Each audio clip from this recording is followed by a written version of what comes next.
All right, so do me a favor. Tell me where can everybody find your work? Where are you the most active at? What's your Twitter? And if other documentary people are interested in documentaries, especially in the medical space, how do they contact you and go Sure. about that? So my name is Eric Merola. Web address is easy, ericmerola.com. And so I have buttons for every one of my movies through the YouTube links right there on the front page. If you're interested in the fetal stem cell part of it, while you can find it through ericmerola.com, I have stemcellsmovie.com. I somehow managed to grab that domain. But that's really, those are the two ones. As far as like seeing my work, you can see it's all centrally located at ericmerola.com. Yep. I was booted off of Twitter, so I don't have a Twitter account. And I honestly, and I will eventually reopen one. But what's interesting is the Twitter people weren't really fans of my work. It's interesting. I opened up Twitter accounts even for stem cells, and they don't seem to engage with Twitter, so I just kind of left Twitter alone. And they don't even really engage with social media at all, really. A lot of people just either stumble upon it accidentally, well, actually most of them do, and then when they contact me, it's just eric at ericmerola.com. They just see the email, and it's very simple, Yeah. So, Perfect. but as far as other documentaries in the medical space, we're kind of inundated now. I mean, they're everywhere.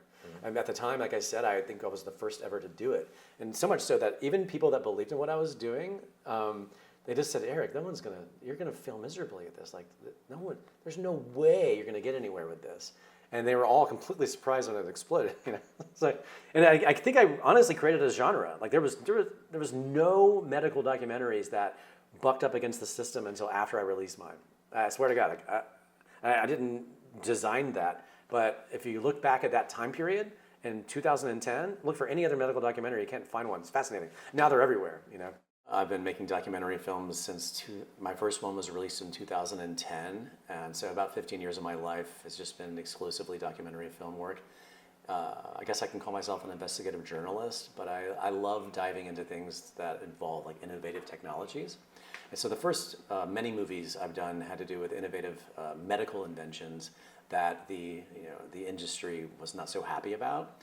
Like a great side example, Kodak invented the digital camera, but of course they didn't allow that to really reach the market, and of course that blew up in their face. But when it comes to medicine, it's a much more complicated thing because the regulatory agencies are sort of working hand in hand with the industry itself. And so when you have, say, something like a treatment for cancer or like a stem cell therapy that can reverse neurological conditions, and any invention in medicine that could potentially disrupt or damage the bottom line of the pharmaceutical industry and the medical industry as a whole, that just fascinated me. I've always been interested in disruptive technologies, like something as simple. When I was a kid, I was fascinated between the transition, like say in warfare, for example. Not that I'm a fan of war, but like the bow and arrow to the sword to the gun. The people that had the guns completely dominated. Yep. And then you go from the horse and carriage to the automobile. And like the first automobile came out in the late 1800s, and they forced everybody that drove one to have a guy in front of the car carrying a red flag because they thought this is the most dangerous thing ever. Not to mention that the people looked at the automobile and said, where do you connect the horse? It was such a confusing time. Electricity was considered voodoo magic back in the day, So, but when you fast forward to medicine, that's a fascinating, exploration when you disrupt something like that. And of course, I think how you and I met was I did something totally out of my usual wheelhouse, and I went into the banking system. And not that this story was disruptive so much in its underpinnings of the story, but it also interested me because of the rise of, like, say, Bitcoin, a decentralized currency with no central party responsible. Like, I looked at the story and went, wow, like if the people that had their money in this bank or had the money didn't put it into this bank that was blown up, metaphorically, and they had it in, say, Bitcoin or even a stable currency, they would have been sheltered from it, which attracted me to that. So that's, in a short nutshell, kind of what I've spent the last 15 years doing. So what was your very first film that you did? Burzynski, a very complicated name. I decided to name it after the scientist and doctor who the story was about, a guy named Dr. Stanislaw Burzynski. And in short, he came from communist Poland. He discovered a strain of peptides that had never been discovered before in medical history or What's a peptide? A peptide, it's like amino acids. It's just a part of, we all have peptides. Okay.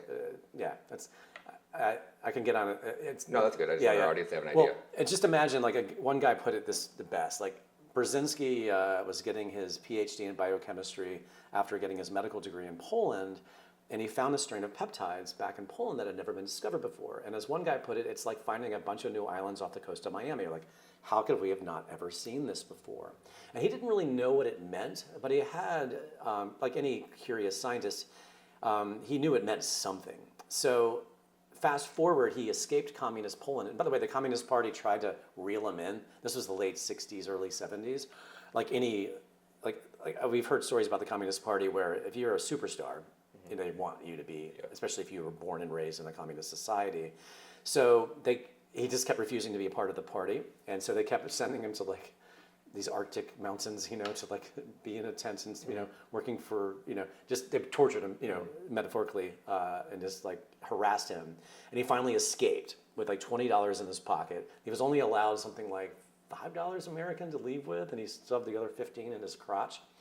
And he goes to the Bronx, stays with a distant relative, and long story short, he ends up getting a job at Baylor College of Medicine in Texas by presenting his peptides, and they were very interested in it. So he got barely speaking English at the time, he got a job as like a professor, but it was sort of like smokescreen for, let's bring this guy in. By the early 70s, then he realized, holy crap, this is something that could be potentially effective against cancer. Not a magic bullet cure, but this is certainly something that could slow down cancer. So all these like mouse studies, the usual routes were being conducted. The National Cancer Institute caught wind of it. And by 74-ish, they offered to buy it from him, the National Cancer Institute of the United States.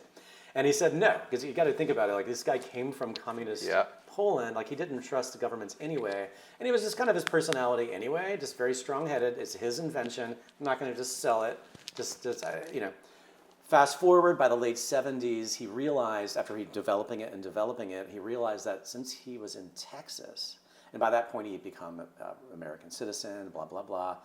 If you were a resident of Texas that who was a medical doctor at the time, and you had an invention that was a medical invention, and you had terminal patients that were coming to you, and in this case cancer, you were allowed to give your experimental medication inside the state of Texas as long as it did not cross state lines. Because if it stayed in Texas, it didn't break federal regulations. So he opened up like a clinic at the equivalent of like next door to a laundromat in a strip mall. All of these terminal cancer patients were going to him as a last resort. Imagine you're dying from terminal cancer in the late 70s or around 1980. You're going to go to a guy that barely speaks English who has this invention. And it turns out, as a side note, the invention is quite difficult to administer. You put a port in your chest, you have this mechanical battery-powered pump hanging from you like a purse, and it's pumping this medication into you. Two IBV bags a day of this. There's two different types that he mixed together.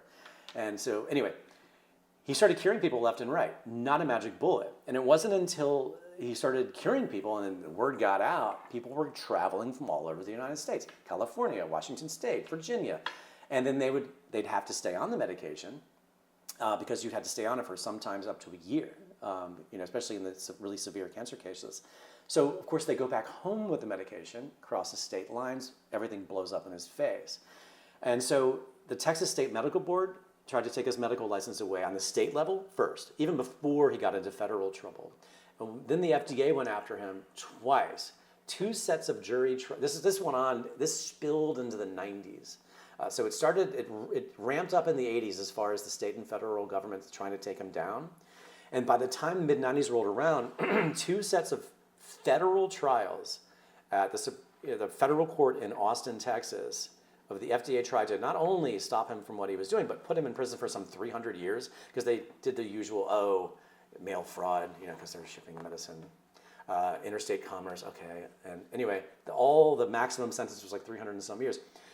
And they weren't allowed in the case. This is why I wanted to do the story, because I didn't find out about the story until the 2000s. So a lot of this had already occurred. The story was just sitting there. So they weren't allowed. The defense was not allowed to bring in whether or not the therapy worked, which is just hilarious, right? Because that's the whole point of this argument. Yes.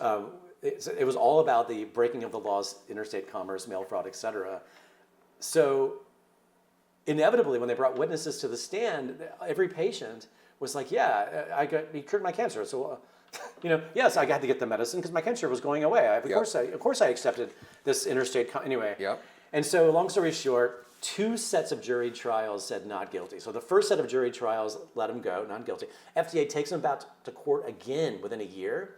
The jurors from the first trial protested the second trial because they couldn't believe how absurd this was. And they were in Congress in like 96, screaming and yelling. What's just interesting is like all the right-wing kind of side of politics supported him, sort of the libertarian types.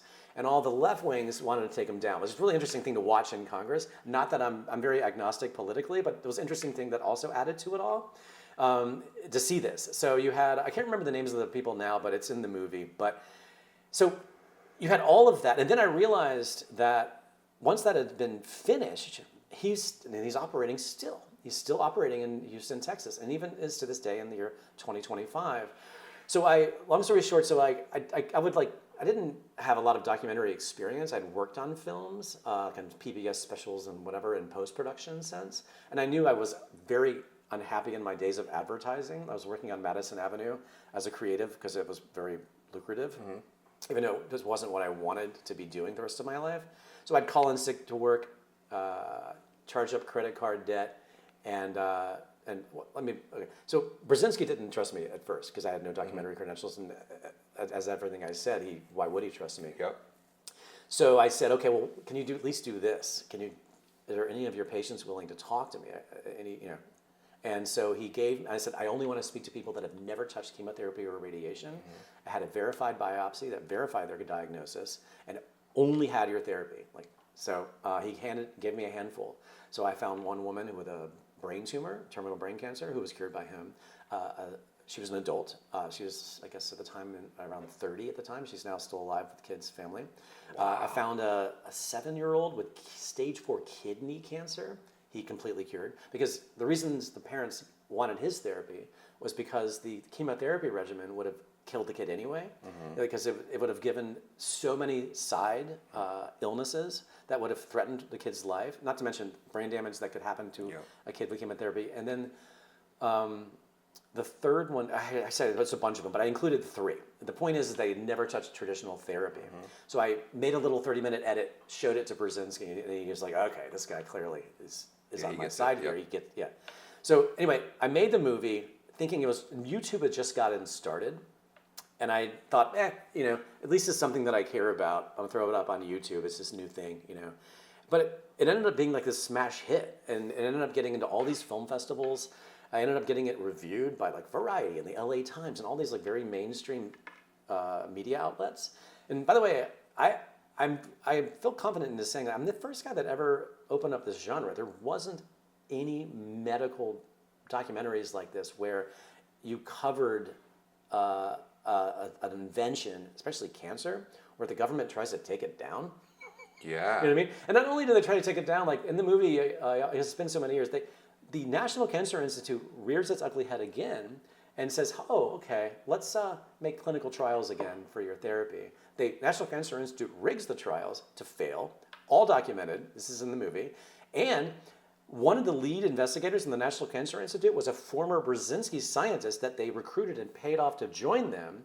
And then they joined with her to patent in a different way, because they tried to alter the sequences, and patent his own invention while the same government that runs the National Cancer Institute was trying to throw the guy in prison. It's just like the most insane story ever. Who did you say rigged that trial? The National Cancer Institute. The America's National, as a part of the NIH. The NIH. Yeah. It's in the documentary, very well documented, because Burzynski was a pack rat, and he saved all the communication. That was before digital communication. So everything was printouts, faxes, and he also had eventually some moles that started leaking stuff to him, because people eventually realized within the NCI that, holy shit, this guy has a treatment for cancer that's non-toxic. It may not be a magic bullet, but it sure beats chemotherapy and radiation, and especially when you're told chemotherapy and radiation is never going to cure you, like in the case of a brain tumor. Great example, glioblastoma. Ted Kennedy died of this. John McCain died of this. Somebody recently, I think one of the famous musicians, just got diagnosed with it. You do not live through this. No one lives through this. Burzynski has been curing them like 35% of the time. It's very, very real. So anyway, it blew up. It I was able to quit my job. People bought DVDs back then. Yep. So I was able to I'm the guy selling DVDs. I didn't have a distributor, so I would just honestly send them myself. I even had my father, who was a retired postal worker, mail them for me. It was a really exciting time. And I spent all that money on Burzynski Part 2 because I was in a position where, okay, this movie's popular. It tells the historical story. And all these cancer patients are emailing me, going, I Judah saw your movie, blah, blah, blah. And so I said, I'm in a great position to do a sequel. Why don't I, this time, follow cancer patients before they get the therapy, getting the therapy, and see where they go. And the patients that I chose were primarily brain cancer patients because he had a great track record with brain cancer patients, not because it's better for brain cancer, but because it's usually a death sentence. And so it's like, what else are you going to do? Yep. So let's go try this, Polish guy's therapy. Anti-neoplastons is the name of it, which basically just means anti-cancer. Anyway, so half of them lived and half of them died by the end of the documentary, or by the time I released it, and I was very honest about that and showed that. And a lot of other people came out of the woodwork by that time that I was able to, because when you have a movie come out, you only have so many resources as far as people that you know, and then suddenly the waterfalls come in as far as, oh, I was a part of this back then. Yep. And so then the third one, because I was sort of in that whole cancer genre, if you would. Yep. The third one, which was actually the original movie I wanted to do, called Second Opinion. The first one's called Burzynski. The second one's Burzynski, Cancer is Serious Business Part 2. The third one is called Second Opinion, Laetrile at Sloan-Kettering. This is a story, again, cancer, that I had read a book called The Cancer Industry, living in New York. And these long train rides home from working late hours on Madison Avenue, I always wanted to read. You had no internet reception down there. And plus, this is like in the 90s anyway. In the early mid-2000s anyway. And I always liked reading. Out the time passed. So I bought this book for like $1 at this used bookstore called The Strand in Manhattan, called The Cancer Industry. And I said, well, that's interesting. And I read the back. I was like, $1. I'll check it out. What do I have to lose? And that's what turned me onto this whole world. So it's a story about how this assistant public relations director of Sloan-Kettering Cancer Center in New York City, the biggest cancer center in the world at the time, and still one of the biggest, in the country at the time, but still one of the biggest in the country and the world. The people that ran Sloan-Kettering worked alongside with Nixon's war on cancer campaign. Like this was like the pinnacle of America's cancer industry, or searching for the cancer cure, if you would. At the time, there was something called Laetrile, otherwise known as amygdalin, and it's a derivative. It's laughable, honestly, if you think about it. It's a derivative of of a waste product of the California's apricot canning industry. If you open up an apricot, or kind of like a peach, and you break open that little chunky pit, there's a little almond looking thing inside. And somehow somebody figured this out back in the 60s, leading into the 70s, that if you process this and inject it, it might help with cancer. Now, to fast forward, a lot of people maybe watching this are eating apricot pits, and I'm sad to tell you that it doesn't do anything because your stomach acids destroy the mechanism of action. It has to be injected. It has to be processed into liquid form and injected into your bloodstream to get this effect. I just want to get this off the table now. So everybody was going to Mexico to get Laetrile, like 75,000 people a year. And so Sloan-Kettering, being the biggest cancer center in the country and helping Nixon start the war on cancer, they were like, well, we have no choice. We have to test this, right? So they get this guy who was an old Japanese scientist who was one of the original inventors of chemotherapy. He was like in his 80s. His name was Kamanatsu Sugiura. And this guy was considered so important to the cancer sort of research field that when the Japan bombed Pearl Harbor in the 40s, they hid this guy in the Bronx. Sloan-Kettering wasn't called that back then. It was like Memorial Hospital of something. Like he was considered that important. And he went later on invented chemotherapy. And he was the first guy to ever even use mice to test chemotherapeutic agents. This was a superstar in the cancer research field. He would take big buckets, like plastic buckets, and like catch mice in the basement of the hospital and drag them up to his lab and test new chemotherapeutic agents he was working on. This was a superstar of the cancer research field.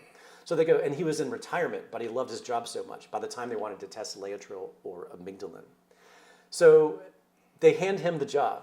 And so he tested it in every mouse model he could find. And what that means is when you test in any new chemical testing of medicine, when you start in mice, there are certain breeders that breed mice to have certain ailments like diabetes or in this case cancer. And so there's all these mouse breeders that were breeding mice to develop spontaneous breast cancer, memory tumors. So he would test it in the first mouse model. 80% of the time it stopped the spread of cancer. Didn't touch the tumors, but it stopped it from spreading. Second mouse model, 80% of the time stopped the spread of tumors, one after another, like a dozen of these. Then he goes, I wonder if it will prevent cancer. Let's get some of these mice in different mouse models that are bred to develop cancer. Almost none of them got cancer. So here's this byproduct of the apricot canning industry that's just thrown in the garbage. That's mildly, it doesn't take a lot of work to create it. And by the way, the Japanese researcher, he purchased his Laetrile or amygdalin from the same Mexican manufacturers that were giving it to patients in Mexico. So like, it's the same stuff, okay? And so once they realized what he had done, they realized they needed to cover it up. But it was a really interesting story of how it happened because this guy, Ralph Moss, he had like a PhD in classics. He was just like a literature guy, and he was a good writer. He was not a science guy. When he was working for Sloan-Kettering's public relations department. And they gave him the job because they knew Kaminatsu Sugiura, the researcher, was gonna not live too much longer. He probably had a few more years. But he's a superstar in our field. We want you to meet him and write like a bio on him. Like we want you to like dedicate, something to him because he's crucial to our history. And by the way, he still is. Like he's on the cover of Bristol Myers Squibb Mouse Manual. Like he's all through. He's got a Wikipedia page. It's all there, all his accolades. There's no mention of this story, of course. Yeah. So anyway, Ralph meets him, and after the end of his interview, like we're doing, he goes, "So what are you working on today?" And he goes, "I'm working on amygdalin." And Ralph goes, "Amygdalin? Like isn't that Laetrile? Like isn't that like the quack therapy that like why are you working on that? Like garbage basically." And he goes, "Oh, no." And he gets up and he pulls down all his 3-ring binders and starts showing Ralph what I just explained to you. 80% stoppage of metastasis, blah, blah, blah. Oh, it prevented cancer from even happening. And Ralph, can you imagine being him going, holy shit, like what? And he goes back to tell his boss. And his boss was just like, it's like, keep an eye on him. Long story short, Ralph knew the truth. And then this big press conference, which I unearthed. I was the first guy for this movie to unearth this actual press conference where there's only 3 networks, NBC, CBS, and ABC at the time. I can't remember exactly, but one of them had destroyed it, not because of this, but because it was so old. Yeah. So I had to wait like almost 2 months for NBC and I think CBS to dig it out of their basement and then pay to have it digitized, the actual film, into digital so I could use it. And I couldn't believe what I saw. And even Ralph, because it had been so many years when I showed it to him, he was flabbergasted. Because what you saw in the news was a very hatchet job edited version of what really happened. And they even had Sugiura, the Japanese researcher, at the table at the press conference. And he just spills the beans in front of the whole press. Tells everybody the truth. But it never made it to air. So anyway, that's my third movie where I just blew this wide open, even though it was decades later. And the reason I called it Second Opinion is because before Ralph blew the whistle on this entirely, he cleverly made a remember, he was an employee of the company. And this is back in the day where they give you the gold watch at retirement, and they put your children through college. Like this was back in like the height of American corporate, where they take care of their corporate employees. And so he did not want to lose his job, and so he decided to first start leaking the documents. Like he leaked it to the New York Times. They did nothing with it. Then he started creating an underground newsletter called Second Opinion that he distributed. He hired people to distribute it in front of his own company and hand it to all the employees as they came in. And it had all the data. And so that's why I called Second Opinion. So anyway, he failed at that, and then he finally blew the whistle on it because he got nowhere with it.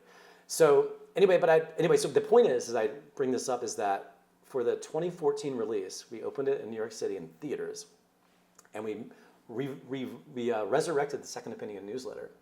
And it was an open letter from Ralph to his former employees, or to his, whatever you want to call it, to his company, where it had like the open letter on one side, and then it had what the movie was about on the other side, and it said, if you take this Second Opinion, you get a free admission into the theater to see the Second Opinion. Sure enough, a handful of executives showed up. They sat in the back row. They were being totally obnoxious, just like giggling and like, totally sarcastic. When the lights went up after the movie was over, they were just white as a ghost. And I really thought that maybe something would happen from this. Of course, nothing did. Second Opinion, or excuse me, Sloan-Kettering quickly had my entire YouTube channel wiped from existence. I've never had such pushback, and as far as like the world of trying to share information. I haven't told this story often. There's this guy named Walter O'Brien. Walter O'Brien is this genius guy. CBS did a show called Scorpion. You ever heard of this? I think I have. It's years ago. I met Walter O'Brien at this sort of like entrepreneurial meeting, and while I was working on this. It was sort of, the two were unrelated, the fact that I was at this meeting and this project. But Walter O'Brien explained, it was right when Scorpion premiered on CBS, and he explained that he would cherry pick all of these genius kids all over the world and create this company. And they would like do unusual tasks, right? So I had a direct line with him, and he's like, for X amount of dollars, you could hire us to get started. So I just said, I called him up because I had his number, and I said, Walter, I have this movie. He watched it. He was very humble and actually took the time to watch it.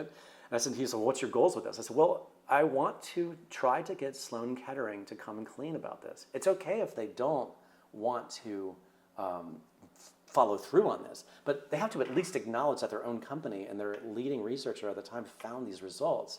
Just get them to like come clean. A couple of days passed and he goes, sorry, I can't take it on because it's a conflict of interest. They'd already hired him. No. Yes. Shit. Yeah, I mean, he didn't tell me that. He wasn't allowed, but what else could it possibly be? Because he was at the height of his fame at the time. The TV show had just come out. And like, if you have that kind of capital and resources, why not hire Walter O'Brien to try to see if... And maybe he's the one that took me down. I have no idea, as far as the movie, Yeah. But, so that's my third movie. And by that point, streaming had taken off. And by that point also, these kinds of movies were not allowed on Netflix anymore. It was on Amazon Prime, Second Opinion, for about a year. That was finally taken down. There was an interesting, Wired magazine had worked with whatever these AstroTurf groups are. And it's the same AstroTurf groups that go after RFK, that went after all the controversy during COVID. We don't want Opposition more research Everybody firms. knows all this, right? Yeah. So, but Wired, what's great about, well, not great, but what's hilarious about them is that what they do is they team up with a member of the media, that's usually a naive member of the media that they can manipulate, and then they'll have an article come out at the same time they take their big takedown. So I was like, my three movies, Burzynski 1, 2, and Second Opinion, was like the highlights of this. And of course, Vaxxed was in it, in this article. But what they did is they said, like, it's about time that Amazon and Netflix and everybody stops putting these medical misinformation movies on these platforms. It's completely unfair to the public and misleading the public. Anyway, so once that came out, and of course the journalists reached out to me, before they published it, they wanted to get a comment. And I knew exactly what was happening, but they got everything wrong. They misquoted it. Like, it just shows how lazy they were. Anyway, but at that point, because of the success of those three movies, I got hit by all sides, and it was kind of exhausting because it was fun to have this success and prove myself right that it's a legit story. And why else would they come after you and be so mad at you unless you had something that was actually that occurred? Yeah, some truth. Yeah. So then I took a little hiatus, but by that point, because I didn't sell DVDs anymore, I had enough followers, if you would, where I was able to raise money to make new films. So then my fourth one, incredibly, is in many respects more controversial than the first three, where I was exposed to fetal stem cells. And so that's, should I take a pause? You want to get into this? I definitely, this is one of the most excited to get into. Okay, good. So I'm going to start again so you can edit it. Yeah. After the success of the first three movies, and by the way, because no one bought DVDs, the first movie I made good money on DVDs because it was 2010, 11-ish. The second movie, I still sold some DVDs. It was 2013 when that was released. And I was simultaneously doing Burzynski Part 2 and Second Opinion simultaneously, like parallel. And by the time 2014 rolled around, DVDs were really on their way out. And it's amazing how fast, going back to disruptive technologies, as I started this with, how fast things can be turned on their head. But at that point, I had enough people who believed in what I was doing, and so I could work with a nonprofit in Southern California that legitimately, where I'd say, this is how much money I need for a new movie, and they would put the money into the nonprofit takes their fee, and I get the rest. Anyway, the point is, the guy who introduced me to all of this, one of the people that helped finance this fourth movie, kept saying, I said, okay, look, I need X amount of money to get across the finish line with Second Opinion. He said, I'll help you, but I want you to look into fetal stem cells. And at the time, I didn't even know anything about stem cells. I knew what they were, but I didn't really do a deep dive on this. It's let me back up. There's multiple types of stem cells. There's mesenchymal, or MSC. That's what you get all over the United States. We can probably find a clinic 3 blocks from here that gives them. They have them in Panama. They have them all over the world. There's mesenchymal is either from your blood or your bone marrow. They take it from you or your bone marrow and they process and give it back to you. It's very good for sports injuries and things like that. Can't do anything for organ-based diagnoses, or especially not neurological. Then they eventually got into umbilical mesenchymal. So during birth, they take the umbilical cord. So all it is a 9-month-old mesenchymal versus, in your case, I'm 52. So in my case, if they took my own, they're 52-year-old mesenchymals versus a 9-month-old. Still same result. Can just really help with connective tissue and rebuilding bones and muscle. That's it. There's no heart cells, lung cells, liver cells, or anything like that in mesenchymal cells. Then what fetal gets confused with is something called embryonic. An embryonic cell is a 5-day-old blastocyst where you take a sperm sample and an egg in a petri dish, you let it grow for 5 days, boom, embryo. There's no organs, there's nothing. It's a 5-day-old blastocyst. And by the way, embryonic is extremely dangerous because it hasn't become anything. You take an embryonic cell and stick it into your bloodstream, it could become anything, including teratomas or non-cancerous tumors. It creates a lot of disgusting things. But the reason I would say this is because people confuse embryonic with fetal. That's what I think is very important. Fetal in this case is end of first trimester, 7 to 11 weeks, 7 to 11 week old fetus versus a 5-day-old blastocyst. Embryonic and fetal are very different. So I'm gonna tell you in chronological order. So turns out this guy who lived in Malibu was giving people fetal stem cells in Tijuana. And I was like, okay, I meet the guy. He was a little quirky, and he actually turned out to be this former, he was like the Dr. Oz, like the first Dr. Oz ever, if you would. He was the first TV doctor. He was on the big talk shows nationwide in the late 70s and early 80s as the first television doctor. And then he ended up kind of falling off career-wise, and he ended up being on Geraldo and all of these sort of daytime flashy, dramatic, everything short of Jerry Springer, frankly. Yeah. And then, I can only, because I got to know the guy well, he discovered fetal stem cells and decided this was going to be his future. But the point is that, I'll get right to it. So I went there 12 times. So he was living in Malibu. I live in LA as well. Once a month, he would give fetal stem cells to patients in Tijuana. So I went down there for 12 months in a row, once a month to film patients. And it was this very kind of quirky thing. It was like an old massage parlor. People would sit in recliners and they'd stick the immune cells, they were called, from the liver in the arm, and then they would stick the brain cells in people's abdomen. And I met a lot of patients who did really well on this. How often were they having to get treatments? Well, it depends on the patient. I'll get to that. Okay. I'll get to that. So, great question. And that's actually a very big part of this as well. I don't want to get too hung up on this because this is just the stepping stone to where it took me. Yeah. But I realized, though, this is 2014 I started. So Second Opinion was released in summer 2014. I started researching this in March 2014. All the way through 2014 into 2015. I met all these people that were going back that just like Burzynski, where I got the diagnoses for cancer, and these people were clearly diagnosed with MS or Parkinson's, or the kid had this or whatever, and they were doing better. But all the new patients were not doing better. And I just, the curious journalist guy, I'm thinking, this is just weird. So I knew there was something off about the guy, but this kind of part of my job is to gain trust and not elude that I understand that there's something off here. Yeah. And just because, after all, I also have somebody financing this, right? Because the guy who financed it had witnessed this, a lot of people do well, and he also got it for anti-aging reasons, which is another part of this, for preventative reasons. Long story short, he admits to me, this guy, his name is Dr. William Rader, that he is running out of cells.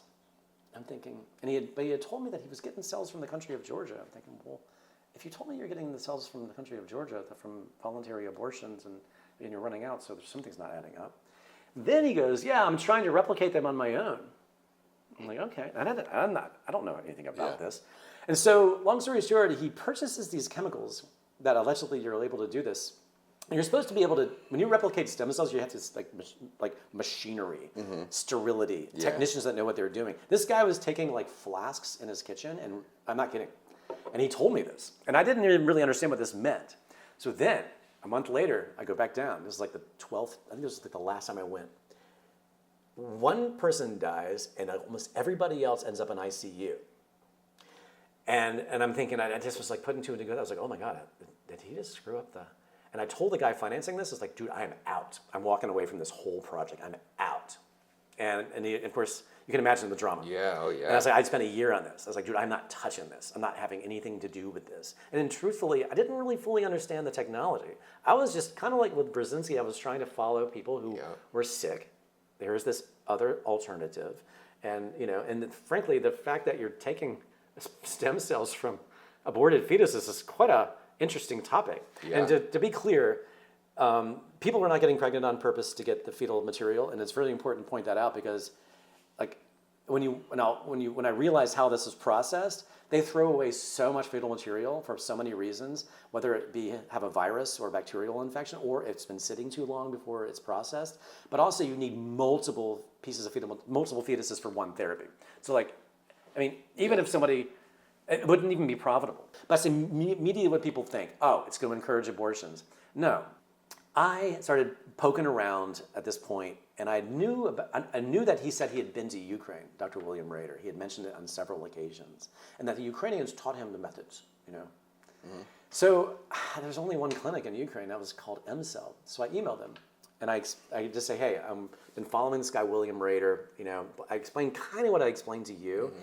And they responded back quite angrily. And they said, don't ever contact us again. We don't want to have anything to do with you or Dr. Rader and blah, blah, blah. And I'm thinking, okay, something's up. Mm-hmm. So I go report back to the guy who's helped me finance this, or big arguments because he doesn't even know anything about the Ukrainians. Long story short, because I'm just good at what I do, I guess, I get on a Zoom with the Ukrainians. And I explain everything that I just explained to you. Yep. And they're still like, no, you're not coming over here. I was like, can I just please film you guys? Can I interview you? They're like, no.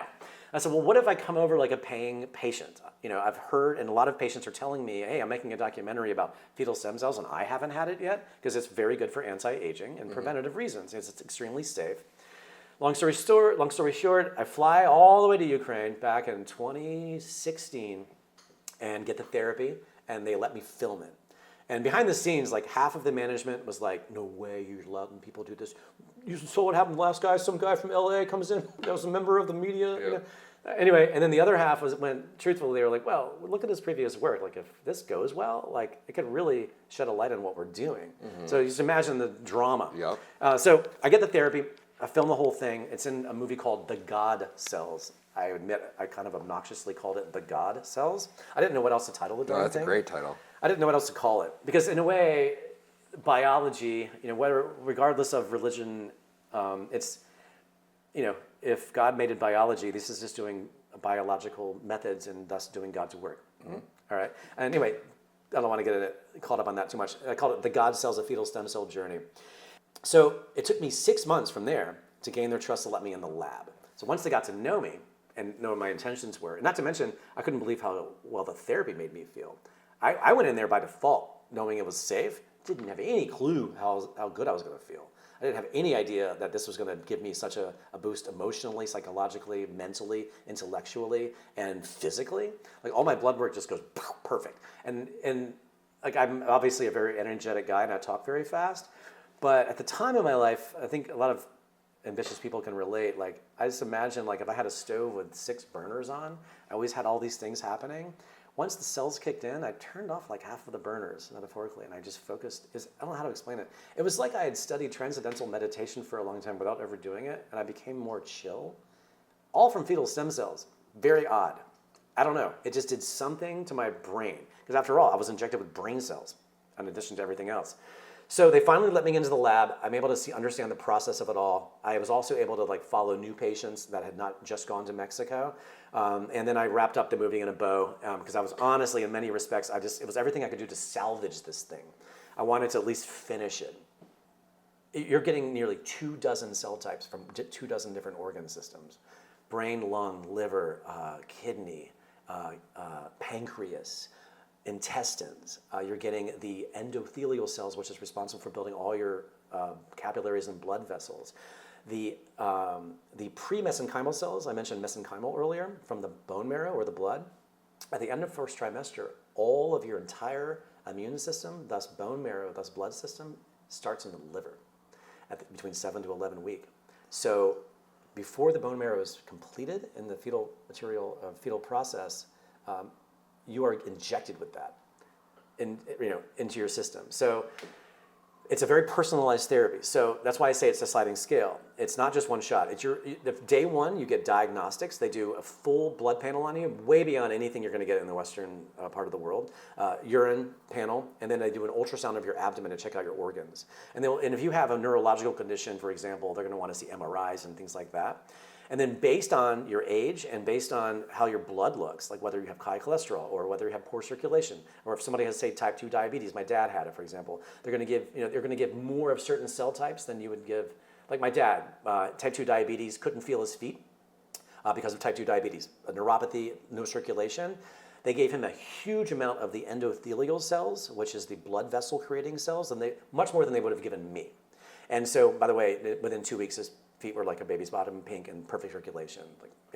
So, but if you have like Parkinson's or brain damage, and you need like to have the neurological cells put into the spinal fluid, stuff like that, which is called an intrathecal, which is basically an epidural, that can cost a lot more money because it's a whole different, more intense procedure. They even do intracoronaries, which I filmed, where like if you have heart failure or heart disease, just like they put a stent in where they go in through the groin up here, same process, but they inject vials of cardiac cells right into your heart.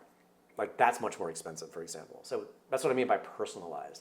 So it's not just a one-size-fits-all scenario. My aunt has a neurological disorder that it's very, very rare, and that nobody's been able to cure it or come up with anything that helps. She has to go get these transfusions every couple of weeks, and I brought this up to my cousin, and they're really interested, and I'm just curious if it was something that would help her. Possibly, yeah. In fact, just 2 days ago, I got contacted with somebody with an undiagnosed neurological condition. It's interesting. Again, I don't want to give false hope here. Right. It depends on age and how long they've had it. It depends on how much degeneration has occurred because of this problem. Because with any degenerative issue, like a neurological issue, or like Parkinson's or MS specifically, if you've been living with it for 10 years versus somebody that's just diagnosed, and you get this therapy, it's much less work for this therapy to regenerate that much damage versus 10 years of damage. You know what I mean? Yeah, 100%. Yeah. So it's like anything. The earlier the intervention, the better the results. But it doesn't mean, as long as, especially if she could afford it, it's worth a shot. They can. It's one of those things where there's so many undiagnosed conditions, especially in the world of neurology, that this therapy has helped, where people have just thrown in the towel, and it's not going to hurt you. If anything, you just spend a lot of time and spend the money, and it doesn't do anything. Worst case happens is it doesn't do anything, and yeah. So anyway, but what's interesting about this invention, going back to innovative technologies again, is that you might think, how on earth would this ever even come to be, and why is it only available in Ukraine, right? This is another thing that fascinated me, and I didn't know this until I met the Ukrainians, and I met one of the only surviving co-founders of the science. They had realized that people had known for a century that during pregnancy, the cells migrate through the womb, out of the womb, and protect the mother host. Makes sense, right? Doesn't it make sense biologically that you? And then actually, to fast forward, I met women who would email me and saw the God cells who had MS, and they said they would go through mild remissions during pregnancy. They're like, it's very interesting. It's like I was like, because of religious reasons, I would never have this therapy, but I want you to know that this science adds up because I was, during my first and second, I almost wanted to get pregnant again so I can have a relief from my MS symptoms.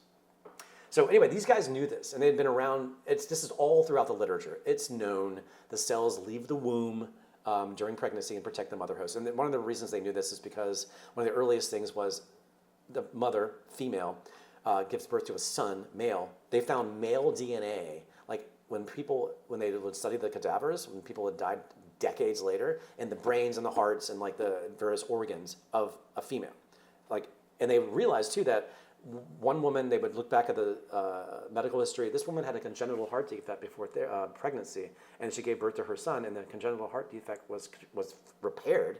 And oh, by the way, there's male DNA hanging out in her heart. There you go. So these scientists just put A to B together and went, holy crap, maybe we should do this. So in the 80s, these Ukrainians, at the time Soviets, because it was under Soviet rule, were doing this. They just wanted to see if it was going to be rejected first. They started with just the liver because they understood the whole liver graduating into the bone marrow part. And they would test it on every animal model possible, going back to like the Sugiura days. Mice. They even tested it in like horses and dogs and cats and pigs. No rejection. So like, at least it's not going to hurt anybody. In the middle of all this, Chernobyl hits in '86. As we all know what happened then. people were dying left and right of bone marrow failure, and people were living off of blood transfusions just to stay alive. And it was such a devastating tragedy that only a bone marrow transplant can cure bone marrow failure, but you need a match. So you need to have the patient find out what blood type and what, whatever bone marrow type they are, and find another person to donate that, and then where it matches. And then you have to bring the patient near death. You have to lower their immune system. It's the most dangerous process ever. Bone marrow transplant, ridiculous. You put them down near death, almost like overloading them with chemotherapy, essentially, and then you implant the bone marrow and then bring them back to life. That's the only treatment that could cure these people. When you have basically everybody in the region dying of this, you're not going to be able to do that. Not to mention you can't even find the match because the patient's is so destroyed.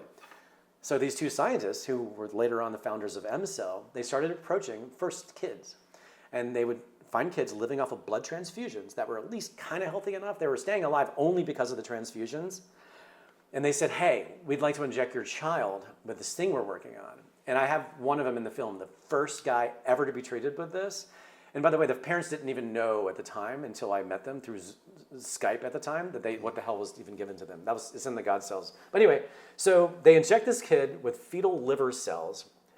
He got a little better, but after 2 weeks, he wasn't completely better. They go, let's hit him again.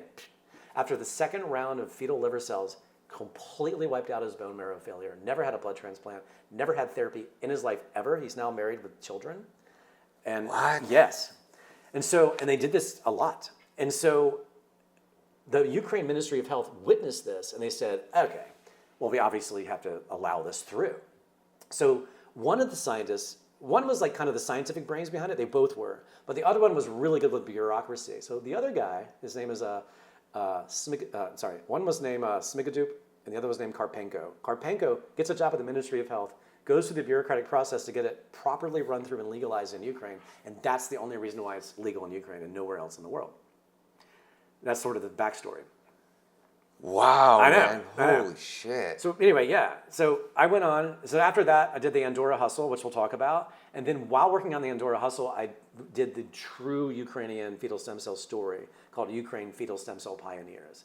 So because I felt like the God cells, because I was still wrapping my head around it all, wasn't enough. I needed to do a genuine, and in a way, I even from the time of filming the God cells in Ukraine, I used a lot of footage that I didn't use for the God cells or had time for. So really, Ukraine Fetal Stem Cell Pioneers covers a span of 2015 all the way to 2023. It was like the longest, it's like 8 years of my life that is in one documentary, So, and I felt like the subject matter deserved it, and yeah. And when is that film out? That came out in 2023. In 2023? Yeah. And how'd that one do? Good. I mean, it's on YouTube, but it's interesting. All my success with my first three, once I got into fetal stem cells, a lot of my fans were totally disappointed because of the topic.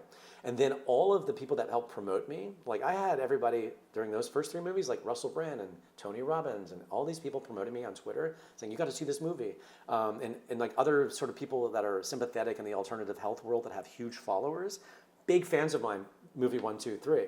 I started doing fetal stem cells. They were like, nope, cannot touch this. Even some of them said, I will probably go get this therapy. I'm going to get my mom to go get it, but I can't talk about it publicly. And of course I said, why? I said, well, it's going to anger 50% of my audience. Abortions. Yeah, so. But I still stayed true and didn't let that bother me. But to answer your question, it did well in the sense, but nothing like my first three. And I think when I say it did well, it's because I've seen it help so many people, because that's good enough for me. When I watch people that see the movie and go get the therapy and come back, because I do podcasts now as well. Yeah. I've done a couple dozen podcasts where I will spend a couple hours talking to these people after they've seen the movie, and they go off to get the therapy and they come back. That's cool. And it's cool, yeah. So to me, that's reward enough. I mean, but monetarily, no. No, there's no. Yeah.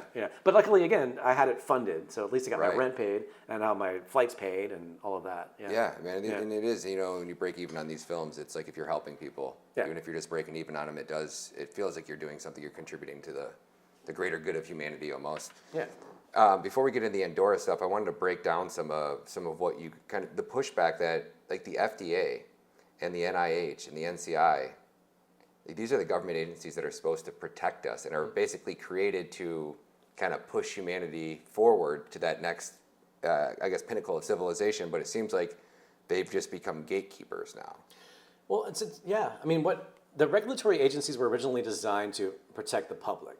But if you are a company that relies on the regulatory agency's permission to do X, Y, and Z, after enough years, you're just basically going to pay off the regulatory agency or put your people in your company to work for the regulatory agency or hire people from the regulatory agency to work for your company, and it just ends up becoming bought and paid for. That's just how it goes. I mean, that's just how it goes. Yeah. And it seems to be no different whether you're the FDA and you're dealing with medical or you're the SEC and you're dealing with banking. Oh. I mean, Bernie Madoff's brother was like the head of the SEC during the great '08 financial crisis, and we can't figure out why nobody's ever been arrested besides Madoff. Jennifer Calvary, because this is a part of the Andorra story, Yes, I want to get into she her. was a part of HSBC when they were laundering untold money with the Sinaloa drug cartel, right? She was working like as a head of compliance, I believe, for HSBC at the time. Yep. What is she doing now? She's the head of America's FinCEN, the Financial Crimes Enforcement Network. I mean, come on. Okay. This is just repeated over the years. Like, but the NCI is not a regulatory agency. It's just America's But no, that's the revolving door between the regulatory agencies and corporations. It's just business as usual, man. That's just how it goes. I mean, that's just the way it is. They're never going to allow anything that is going to disrupt this company. Here's a great example. Ralph Moss, Sloan-Kettering story. Yeah. On April Fools, before this whole blew up, on April Fools, because he worked in public relations, his boss goes, "Hey man, let's put out a April Fool's memo." This is like back when printed memos were put on people's desks. We're going to say, we have found the cure for cancer, stand by, we'll tell you what's going to happen next. Oh my gosh, it's brilliant. And everybody got really melancholy and were freaking out thinking they're going to lose their job. What does that tell you? No one got excited. Yeah. Everybody's like, "Oh no, what are we gonna do?" Like, so if you just speaking of which, the FDA knows that if somebody like, let's just say you and I whip up a cure for cancer, and we somehow are able to release it to market, which the FDA would never allow you to do it, because if you release a cure for cancer and you're a cancer researcher, you're just put yourself out of business. Think about it. Your job is to keep everything sustained, create a drug that keeps people on for the rest of their lives. That's where the money is. You make something that someone takes once, or even over the course of a year, you just put yourself out of business. Not only that, the NCI, the National Cancer Institute, they get matching government, first of all, they're funded by the government, so why would you need them anymore? How many people work there? Think about it. If you are a cancer research institution like a college, like say UCLA, and you have a whole division dedicated to cancer research, the government matches dollar for dollar based on private donors. So think about if UCLA's cancer research department, just one college in America, if cure for cancer occurs, how many people lose their jobs? Like, just think about that. Yeah. And so not only that, think about how much of the stock market is propped up. It's not just chemotherapy and radiation and surgery and the radiation machines and all, but it's all the anti-inflammatories. It's everything that goes with it. All the diagnostics, it goes out the door. Like, it is devastating to what it would do to the economy. I did the math because we actually sold a television show based on this that we never got it to air. I can talk about this later too, but me and my writing partner sat down and we did the math. It took us about a week to figure out how much does the cancer industry bring in. And we tried to be really conservative, like annually. Globally, the bare minimum is $4 trillion a year. Cancer. Again, it's not just the therapies. Whoa. It's all the radiation machines that are sold. It's all the surgeries involved. Yep. It's all the anti-inflammatories and all the things that go along with chemotherapy. Like, if you just vanish $4 trillion, and people think, oh, a cure for cancer would be worth a fortune.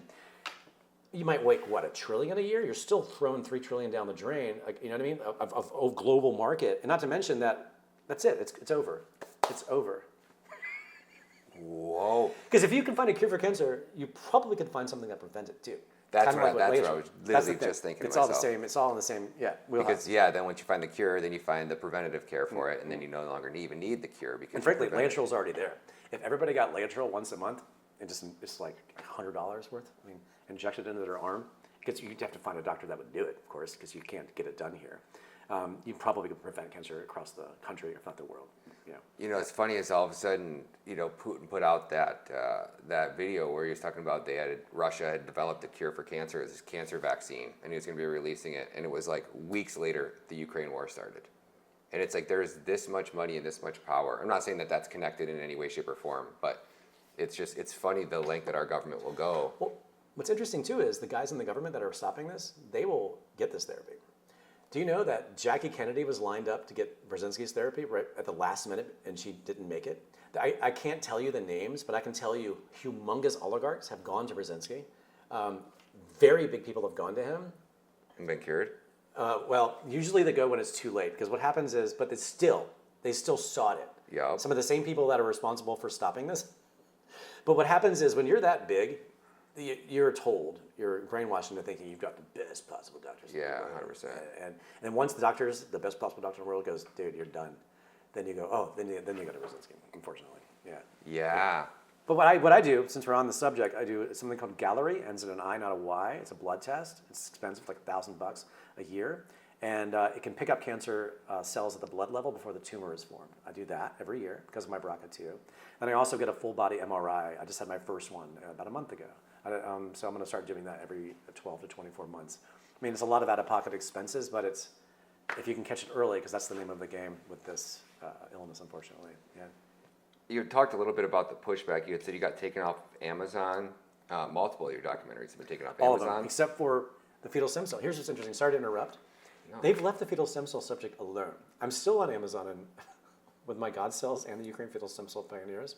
And I think because the powers that be, because they knew that Burzynski Part 1 and 2 and Second Opinion could do extreme damage to the industry, but they look at fetal stem cells, this is my intuition, I have no proof of this. They just go, okay, this will never make it anywhere. It'll never make it through approval for the abortion issue alone. Mm-hmm. And it's such a small amount of people getting this.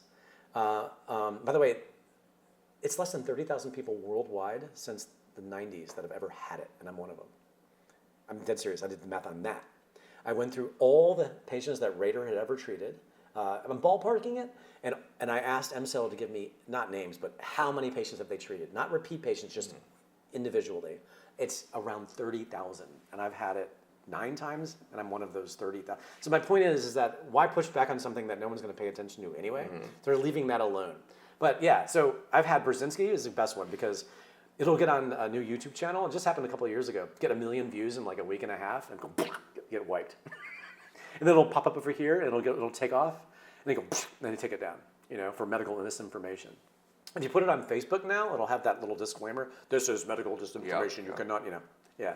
So yeah, Burzynski's still been the king as far as like the one that really irritates the powers that be. Second Opinion, I haven't been as aggressive with because of how scary that was as far as like how ruthless they were. So it's still online. If you go to my website, ericmerola.com, there's a button. And I think it's the only one that's still on YouTube. And it's not called that. It's called like Cancer Controversy or something benign. And so, but without the title. And I think that's the only reason why it's still up. Wow. But I kind of got tired of fighting it. You know what I mean? Like I also, well, that is an important part of my life, but I was like, okay, I'd look at everything and I was like, no one's going to ever resurrect Laetrile. If people know about it, great. We failed miserably to try to make a difference with this. I'm glad I told the story and it needed to be told finally in a documentary form. And the guy, Ralph, was very happy to like tell the story finally instead of just somebody reading his book that's decades old. But I was still so passionate about fetal stem cells that I didn't want to interfere with that. I didn't want to rock the boat too much. They were leaving this alone. Why use this to just irritate them enough to start messing with that? Yeah. Do you know what I mean? Yeah. Yeah, so, all right. And when you put these on Amazon, are you selling them on Amazon or is this something that... I have a distributor. The distribution model changes all the time, but at the time, you can get it on Amazon Prime, where people could watch it for free if they have a Prime account. Yeah. But now it's been like whittled down to like you pay $1 or $2 to rent it or $3 to buy it. Mm-hmm. It's there. But what you really want is streaming, where anybody that is a Amazon Prime member can watch it, just like if you're a Netflix member could watch it. I had that for years, but those days are gone. Yeah, because of the medical misinformation. They will allow the stem cell movie to stay there for purchase or rental. That's it. And you had to go through a company to get them listed there, or you could just create an account and put your own posts there? No, they can never create. You have to go through a third-party distributor. So I work with a distributor out of Barcelona. I've worked with many over the years, but I like these guys the most. So what I do is I started out with them because I always wanted, because I had such a history. I was on Netflix. I was on PBS. By the way, all of these films up until The Godfellas were all on PBS and regional, like in Colorado PBS and some of the other affiliates around PBS. I was so used to like having a lot of attention. It was hard to just settle with just YouTube. But the new distributor, what he does now, and the new model is for these kinds of movies, aside from Rumble, but to get more eyeballs on YouTube, there's so many YouTube channels now that have like 1 million+ subscribers, and you'll notice like they'll pop up a new movie every day, and they monetize them. And you have to deal with the ads, or you get an ad blocker. So what my model is now is the company, they're called Sideways Films. Anyway, what they do is that you show them your new project, and then they send it out to all of their aggregators, if you would, or they're kind of an aggregator in and of themselves, and they just kind of pitch it to these big YouTube channels, for example. And so if a YouTube channel with like 1 million subscribers agrees to have it on, and then everybody that's subscribed gets the email that, hey, this movie just popped up, and then you just do a bunch of those. And then that's how it's monetized. I don't make a living off the monetization. It's not enough. Yeah. But it's unfortunate because if they just left Burzynski alone, I could make a living off of it because I made a really nice amount of money in the week and a half. It got 1 million views on that one channel before it was yanked. If I had keep that, then the momentum was outrageous because you'd see day one, it's like 180,000. Day two, 300,000. Yeah, you just watch it explode and just snowball out of control until they come in and have it yanked. But. Yeah, so YouTube really is it. I mean, now that we have YouTube apps on our television now, people almost don't know the difference or care anymore. It used to be that YouTube was kind of like a lower brow tier. Now everything's on YouTube. I agree. I was just watching it here. All right, let's jump into the Andorra. Where do you think is a good spot to start? I wrote some notes down, but I know that the documentary is it went into different parts, and I was trying to pay attention, but and in the end completely changed the perspective of what the entire documentary is about. So where do you think is the best spot to start? Because I kind of want to break down. So maybe we just start how you got approached to start the film. Yeah. We'll kind of work into it. I mean, only way to talk about this really is just kind of how I have been, and you guys can edit it down however you want. Because I think I was like exposed to this and how I got into it is really interesting anyway. So I was, like I said, I was working on Ukraine Fetal Stem Cell Pioneers without even really knowing what it was going to be. This is what I was doing. And I was also simultaneously working on this television show I was telling you about, where you actually got hired by a production company to write a television series, kind of like House of Cards, if you would. And what I mean by that is it's real DC, real White House, but all fictional insanity. And so we were hired, honestly, and I worked with an Emmy-nominated writer from Ozark, and we were writing a pilot script and a whole 4-year series document of hashing out the show. So I had other things going on, is my point.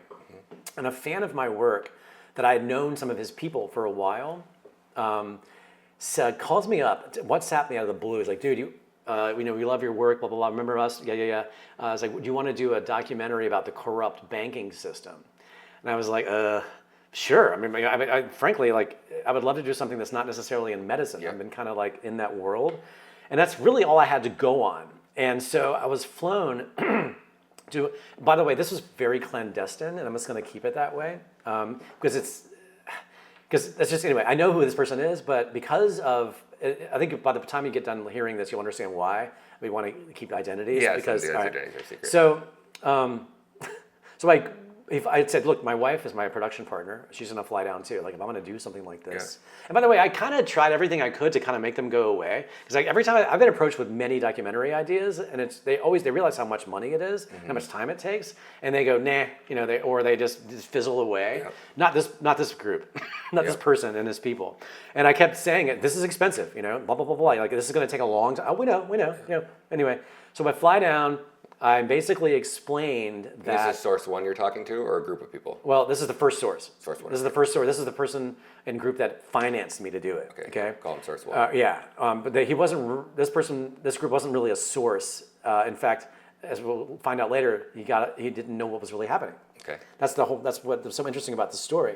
He thought that this bank, BPA, Banca Devata de Andorra, I believe I'm pronouncing it correctly, BPA had stolen not only his money, but all of the banker's money. That's all he had to go on. And frankly, that was kind of the official line, that they were laundering money, they were a corrupt bank, and that they just stole everybody's money. I don't know, that's about the most he knew about it, and that's certainly, I didn't even know that much. So after much back and forth and how much it's gonna cost, like I need this much a month to live off of, because this is gonna take all of my time, right? And I said, you're talking about Andorra, that's across the world. I'm gonna have to take multiple trips there. You're talking about hotels, you're talking about paying my wife, who's my production partner and sound person and second cameraman. I have to, and I realized none of these people speak English, I'm gonna have to hire an interpreter. Like, I just basically ballparked him what this is gonna cost. And they had no problem with it. So I was like, okay. And then frankly, I was like, what have I done? Like, I don't even know what I'm doing. I'm dead serious. Like, if I made a huge mistake, really. And so I realized, like, even though I'm being paid well, and frankly, it was the best I've ever been financed for anything I've ever done. Like, I was given, like, I wouldn't say blank check, but I was basically given assurance that whatever you need, as long as you're making progress, you've got it, right?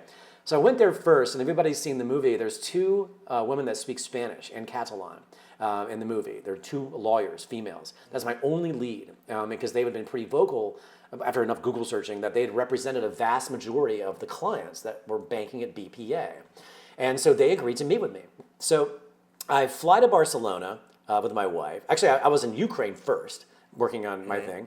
And then I fly over from Ukraine to Barcelona. My wife meets me in Barcelona. I drive an hour and a half. Literally, a former race car driver drives me 120 miles an hour from Barcelona to Andorra on these winding roads. It was actually quite amazing. I felt fairly safe, but I had like my equipment banking into me, and like, it was absolutely nuts. So I arrive and I hire a Catalan interpreter. And by the way, once he realized what I was doing, because Andorra is small, it's like the capital is like 30-some thousand people. I think the whole country is like 60-some thousand people.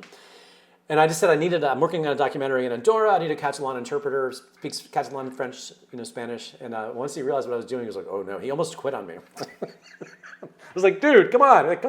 And he's like, all right, I'll do it. And luckily he didn't live in Andorra anymore. He lived in Barcelona, and he came in and met me. Because there's a reason why I say that. The translator? The translator, Yep. yeah.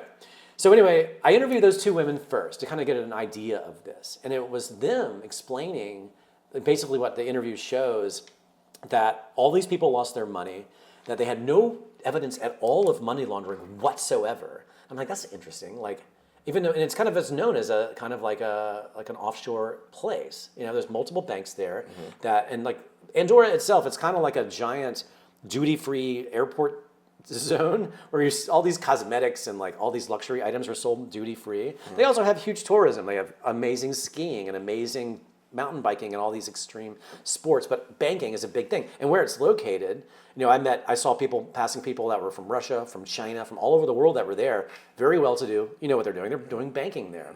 So that was my first trip, and I went back and I edited it, and I tried to poke around more. And I did some poking around there as well, but I'm just giving you sort of like the bullet points. Yeah, no, that's great. So then I started going, okay, I need to speak to somebody at BPA, and like, because it's a small community, and not everybody would open the door. People were like, there was two sides of this. People were A, nervous to talk. B, look at me going, okay, there's a filmmaker from LA, American, doesn't even speak our language. They're like, this guy's not going to figure this out. Like, you know what I mean? They were just like, this guy's not going to do this any justice. He doesn't even know what happened. And then little did I know what happened until it took me much more time later. So I managed to contact the CEO of BPA, who was in prison for 22 months. Right after the thing blew up. I think it was March 15th, 2015, if I'm not mistaken. It was like the day it happened. It was March 2015, I believe. Anyway, and in Andorra, by the way, which is also interesting to learn, is that you can be arrested in Andorra and held for up to 22 months without charges by Andorran law. Yeah, you just told me that. I was plotting to do a big stunt there. What? I was planning to go like raise hell and do a big stunt and get detained. I thought they were just going to deport me. Well, there's the possibility of that too. Like, but they don't have to. They could hold me for 2 years. If they want to.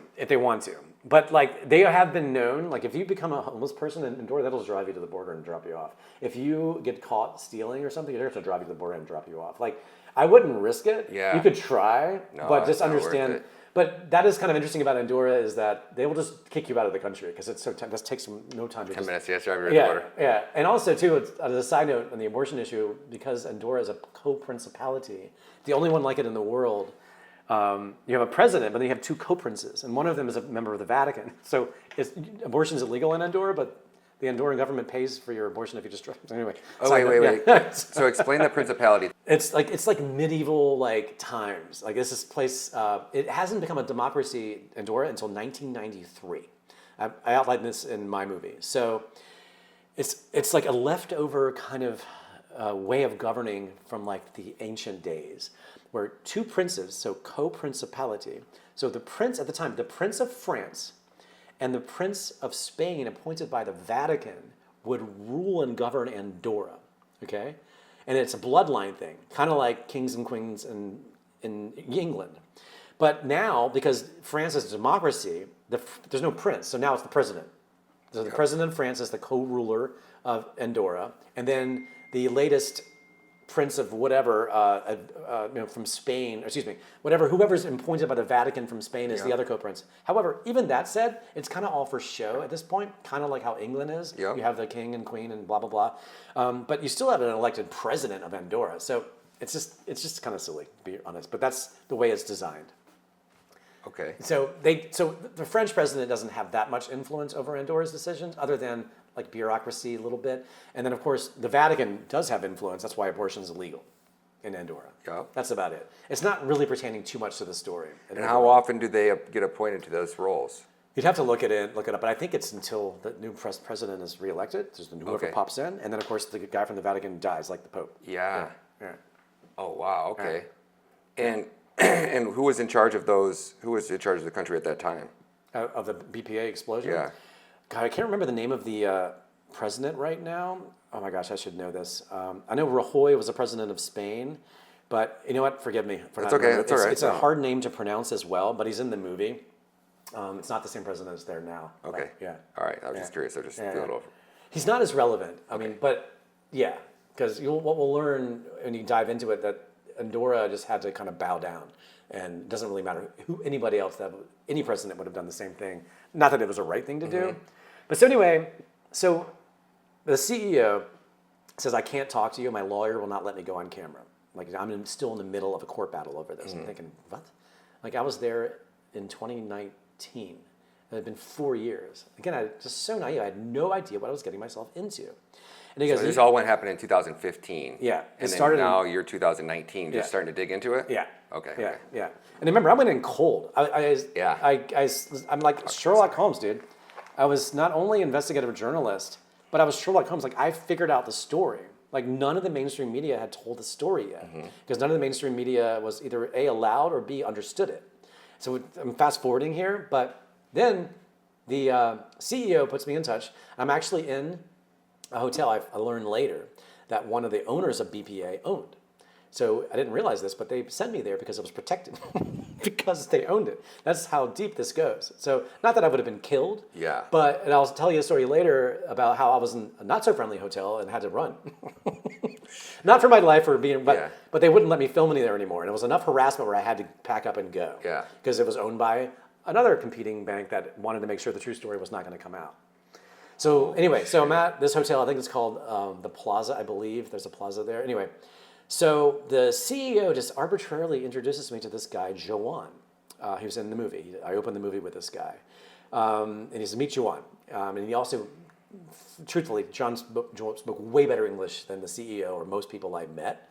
And Joan was just the kind of personality that is like me or you, where even though he was involved and he was in this debacle, he just was the kind of guy that like did the research and like he was the kind of guy almost like that had all the postcards on the wall with the strings connecting, metaphorically. He didn't really, you know what I mean? He really wanted to get to the bottom of this. So once I spent enough time with him and he understood that I was intelligent enough and maybe I had the right intentions, we probably spent nearly 6 hours in the lobby. My wife was getting exhausted with this. She went upstairs and we were ordering more coffees and food. And he had a pad like you and he was explaining to me that went way over my head, like what really happened. And I still didn't wrap my head around it. And is he speaking English or no? Yeah, I speak in English, so I had no choice. And the interpreter part was done. Okay. And he was also charging me like €100 an hour or something. That would have just added up. Plus, Joan spoke English. So he's basically explaining to me that they were framed for money laundering. Now imagine this, sitting down in one sitting, that you didn't know anything about this, that BPA was the only innocent bank in the country. And I'm trying to believe this, right? Because I know it's and then number two, they were framed for money laundering. I'm like, okay. Oh, and the Spanish, he's like, are you familiar with Catalonia? I'm like, no. Are you familiar that Catalonia has been trying to separate from Spain for No. Like, do you know that there's like an underground war going on between Madrid and Catalonia? No. Where's Catalonia? Where'd you fly in? Barcelona? That's Catalonia. Oh, okay. Like, I had no idea. And he's like, well, our bank got hit, basically got taken down because they were trying to destroy the Catalonian leadership by the Spanish secret police, and the Americans help them out. America helped them out. I'm thinking, like, what is happening? What am I listening to? Yeah. Way over my head. I didn't really understand any of it, but I knew there was enough here to interest me and keep me going. So Joanne and I became like buds, and I asked him, kind of like my Burzynski days or anything I'd ever done. I was like, if you say this is true, I just feel like a surgeon with it. I was like, then can you prove to me that this is true? Like, where are you getting this information? Okay, I get that far. Next. And then as this happens, I took 4 trips to Andorra overall and spent countless hours on Zoom calls and WhatsApp remotely.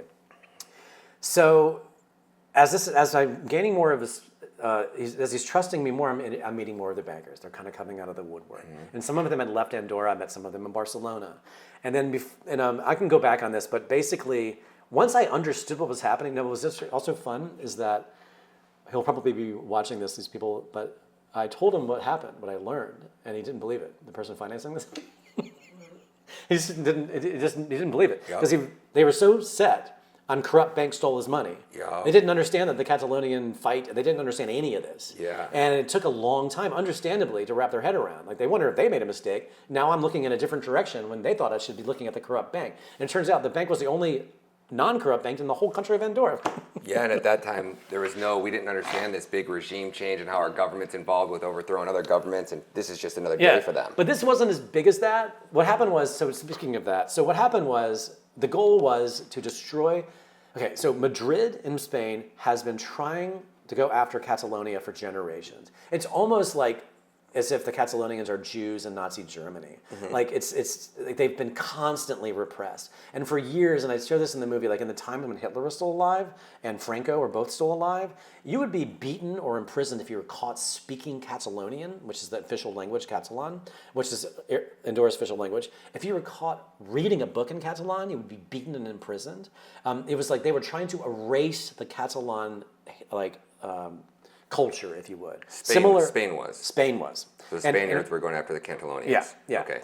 And what's interesting, though, is there's 2 reasons for this. One is of course, it has to do with money. Because Catalonia, where Barcelona is where most of the revenue was made, also, by the way. And so there was like multi-layers of complicated reasons why this was constantly a conflict. And I interviewed a Catalan woman that's in the movie, who even to this day, like they'll go deeper into Spain, towards Madrid. They'll be in a store speaking Catalan, and somebody will overhear him and scream at them for speaking Catalan. How dare you speak Catalan? You're in Spain. You speak Spanish. Like, can you imagine? This is all one country of Spain. Like, yeah. I mean, imagine if somebody was speaking French or Italian and you scream at them, "Don't you dare speak Italian on the streets of LA." Like, it's just ridiculous. Like, to chastise somebody. Anyway, but that's how bad it is in Spain to this day. This is an age-old problem. And what's interesting, too, on this note is Franco was like the Hitler of Spain, right? Yep. Like, when Hitler and Mussolini and all these guys lost power, that was usually a revolution and a violent uprising.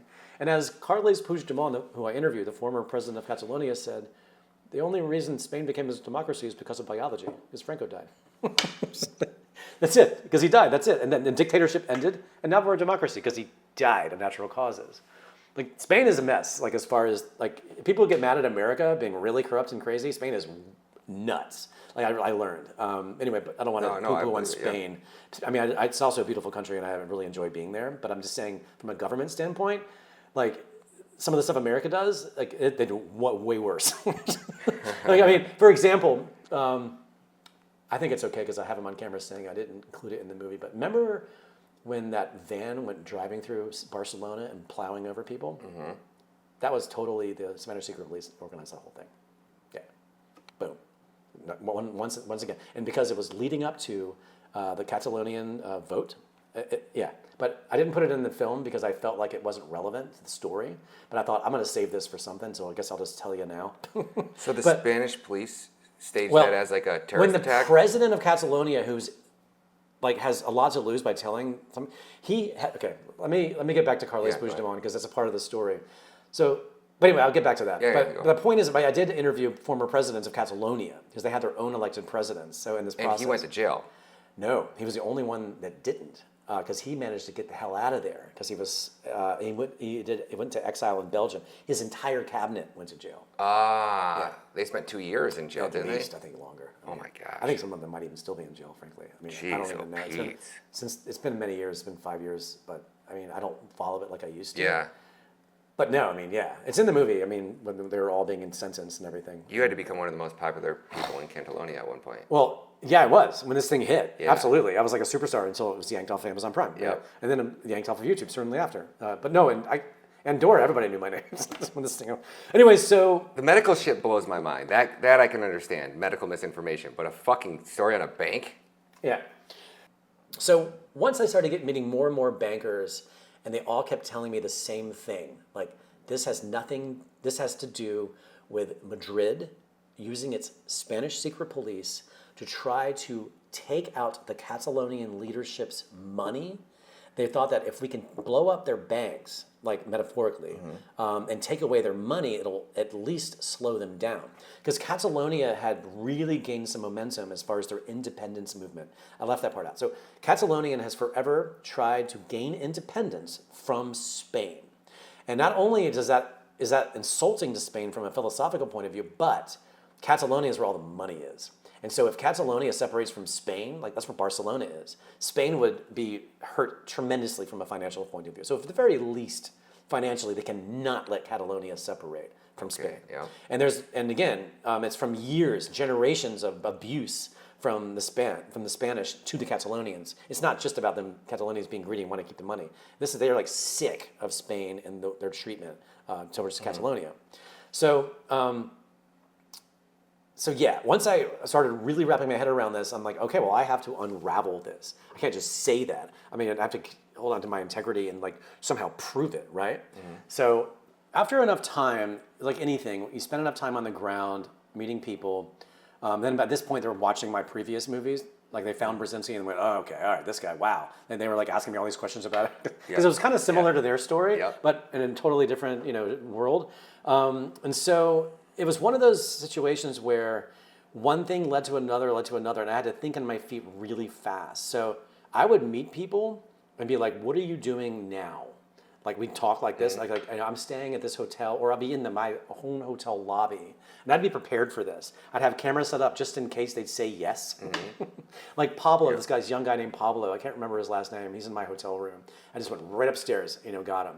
And we went to the hotel roof even. But anyway, what started getting interesting is, of course I met with attorneys. There's a lot of attorneys because they're representing these clients. And you find out they're representing the bankers because they were framed for money laundering. Let's get into that for a minute. So, okay, but here's what happened. Let's just get it right down to the brass tacks of what happened, and I'll get into how I was able to prove it. So, a member of the Spanish secret police had gone to the CEO of BPA. This is how the bank got blown up, and said, "You're going to hand us these Catalonian leaders that we believe they have bank accounts with you, but they can't prove it because of privacy reasons. They go, here's the list of Catalonian leaders. You need to hand over those bank accounts to us." And of course, the CEO, this is the same CEO that was thrown in prison for 22 months for jail, and said, if you don't hand over these accounts, this is where it gets, ready? He goes, we are going to have the United States Treasury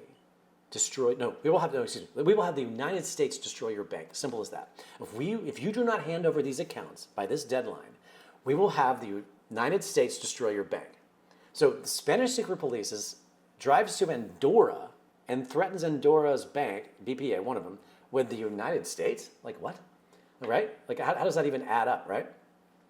Little did the person know that he had his phone and he was recording the whole conversation. It's in the movie. Yep. But I reveal that later. So how did that happen? So what they did is the Spanish secret police ginned up and faked a bunch of money laundering by using real clients that BPA had. So they had 4 categories. It's like 4 golden gooses for the U.S. Treasury, right? Or FinCEN. Venezuela, easy. That's easy. China, ooh. Russia, ooh. Sinaloa, what drug cartel, ooh. So let's start with Sinaloa, by the way, just is so funny. Andorra is landlocked between France and Spain. That would mean they would have to take hundreds of millions, if not $1 billion, on a boat from Sinaloa, drug cartel location. So, but then I was explaining this. Like they're like, look, dude, do you think we were honestly laundering money for the Sinaloa drug cartel? They were like, dude, this is what the bankers were telling me. They're like, so that would mean, like, we have plenty of people that work in cash, right? But like any bank, people come in with the cash. And if it's over a certain amount, they have to declare it, right? But it's like the Sinaloa drug cartel, that would mean they have to come all the way from Mexico by boat or plane, undetected, with barrels of cash, and somehow get it through multiple borders and get it to our bank unnoticed for how many years? They're like, there's no way we laundered some money for the Sinaloa drug cartel. Like, they had no accounts for anybody. Like, it was all nonsense. So what happened was this member of the secret police, who was revealed later, goes all the way to the United States with this fake money laundering business, Venezuela, China, Russia, Sinaloa, and convinces FinCEN, the Financial Crimes Enforcement Network, which, by the way, this is interesting, to issue what's called a Section 311. I'm going to get into some technicals here. After September the 11th, 2001, the Patriot Act was introduced. And as a way to fight terrorism, they created something called a Section 311. And it's a part of the Patriot Act. And what a Section 311 is, it's just entitled Section 311. It's basically designed for preventing money laundering, right? So if a bank is found guilty of money laundering, or even suspicion of money laundering, they release a Section 311, which is essentially a one-page like press release, into the bank atmosphere. And whoever the target of that in this case BPA, every other bank has no choice but to cut off their access to the dollar and the euro and all financial system. And so once you're cutting off the arteries to the bank, so the bank just dies. And all the money within it dies as well, metaphorically. So that's what happened. So the Spanish secret police goes to the US Treasury and says, we got all this proof. And they just tricked. The US fooled them. The US Treasury was completely naive, had no idea that they were being tricked, into issuing this Section 311. And they did. And so what's interesting, if you look into Section 311, HSBC should have had a Section 311 with laundering Sinaloa. How many Deutsche Bank, how many banks have been busted laundering money? In the billions, okay? No Section 311 has ever been issued against any of these banks. It has only been used as a weapon to kill the smaller banks. And in some cases, just for the hell of it, because this bank's kind of tiny and let's just blow it up because they compete with Chase in this region or whatever. So that's also interesting, is how it's been used as a form of warfare, monetary warfare, if you would, or however you want to define it. But they had all the reasons to send out the Section 311. And so what's interesting, too, is if you look up Section 311, if you Google it, how many banks have had a Section 311? You'll look at almost all of them have had the Section 311 like, revoked. So what they do is they send it out, kill the bank, and they go, oops, we made a mistake. Sorry about that. We'll say we're erasing the Section 311. We didn't mean it. So the bank's innocent. But at that point, the bank's dead. And that's exactly what they did. But what's hilarious is, you find out later, they hit the wrong bank. None of the Catalonian leadership had anything in BPA. And so which led me was to meet some of the biggest lawyers in the game, like this guy named Gonzalo Boye, who's friends with, the guy that did the Edward Snowden documentary. That's that really famous journalist from The Guardian. He represented him from some of his legal battles. Big time attorney, like with human rights attorney. Gonzalo Boye happened to be the attorney for Carles Puigdemont, who was in exile in Belgium, former president of Catalonia. And why he's important is that Carles Puigdemont did a actual referendum, a voting day, to have Catalonia vote itself whether they want to stay with Spain or leave Spain. And the Spanish secret police came in, not secret, actual SWAT teams came in, and I have this in the movie, I could dig up the footage, and beat the hell out of men, women, children, drag people downstairs to try to prevent them from voting. And people bleeding, all over Catalonia. Yeah. And so right after that, they arrested his entire cabinet, and he luckily got the hell out, and he was in Belgium at the time. So I'm interviewing Boye about the whole BPA situation, and he's explaining this to me further and further. He's like, I said, so you represent Carles Puigdemont? I said, do you think he would talk to me? He's like, let me call him. He's sitting right in the middle of the camera's rolling. He calls him. Yeah. You can get in touch with his chief of staff, and he'll arrange the whole thing for you. That's how fast this happened. So I went from there to Belgium, interviews Puigdemont in this hotel, and he's like a superstar in Catalonia. So he's like by himself. I couldn't believe it. They had no security staff or anything. I have pictures of me walking with him down the hall and stuff. It's kind of fun. He spills the whole beans on the whole thing. Says all of it. Says the most. I just really need to release his interview in its entirety one day. Anyway, and of course, since I had Puigdemont, the superstar of Catalonia, I got Artur Mas, his president before him. And Artur Mas got fined and almost destroyed because he held a fake referendum. and it admitted, it's like, this is just a test referendum. It doesn't mean anything. It's non-binding. I just want to see like a poll of Catalonia. He was almost taken down, if not completely taken down because of that. So here I am at this point because I've had all this clout behind me. I just interviewed Puigdemont. I just interviewed Gonzalo Boye. I just interviewed, I was like the buzz. So I had to take advantage of this momentum. So Artur Mas's staff just verifies that I met with Puigdemont. They go, this guy lives in LA. He's an American filmmaker. Interested? Sure, why not? So all of a sudden I'm interviewing president number 2. Couldn't believe it. And Artur Mas says, he goes, yes, he says it, he looks like a movie star, this guy, and he talks like one. And he just said something to the effect of, they miss me, they miss me. I didn't have any money at BPA. It was just hysterical. So, and my point is that everything was being verified, like left and right. When you have 2 former presidents of Catalonia willing to tell you the same story that all the bankers are telling you, that everybody else is telling you, and then you learn how far this goes back from generations ago and how long this has been going on. And then when Puigdemont admits, basically with the cameras rolling, probably not realizing that the terrorist attack on Catalonia was actually Spanish secret police, and they found out that the guy driving the van was directly tied to the secret police of Spain. It's just, this is deep. So anyway, long story short, I got everything together. I had all the bankers that would talk to me. I had, and also documents. That was another big stickler for me. So, which is a pain in the ass because I had to get it all translated from Catalan into English. and I also realized in the middle of this, I'm like, I got to make a Spanish version of this film. Like it's really Spain that's going to be the most audience. Yeah.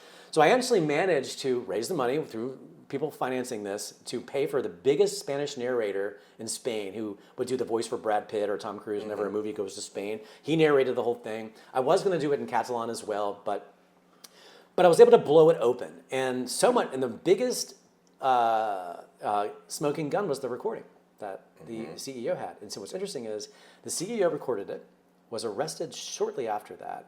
They took his phone away, but he was smart enough to upload it to a cloud. And he had to wait 22 months before he was let out to have access to it. And they had no idea. And once he got out, he had access to it, and he held it close to his chest. He did eventually try it before I came along, give it to some members of the press, but it was never taken seriously. And it was poo-pooed all over by the media. It was just like whitewashed, right?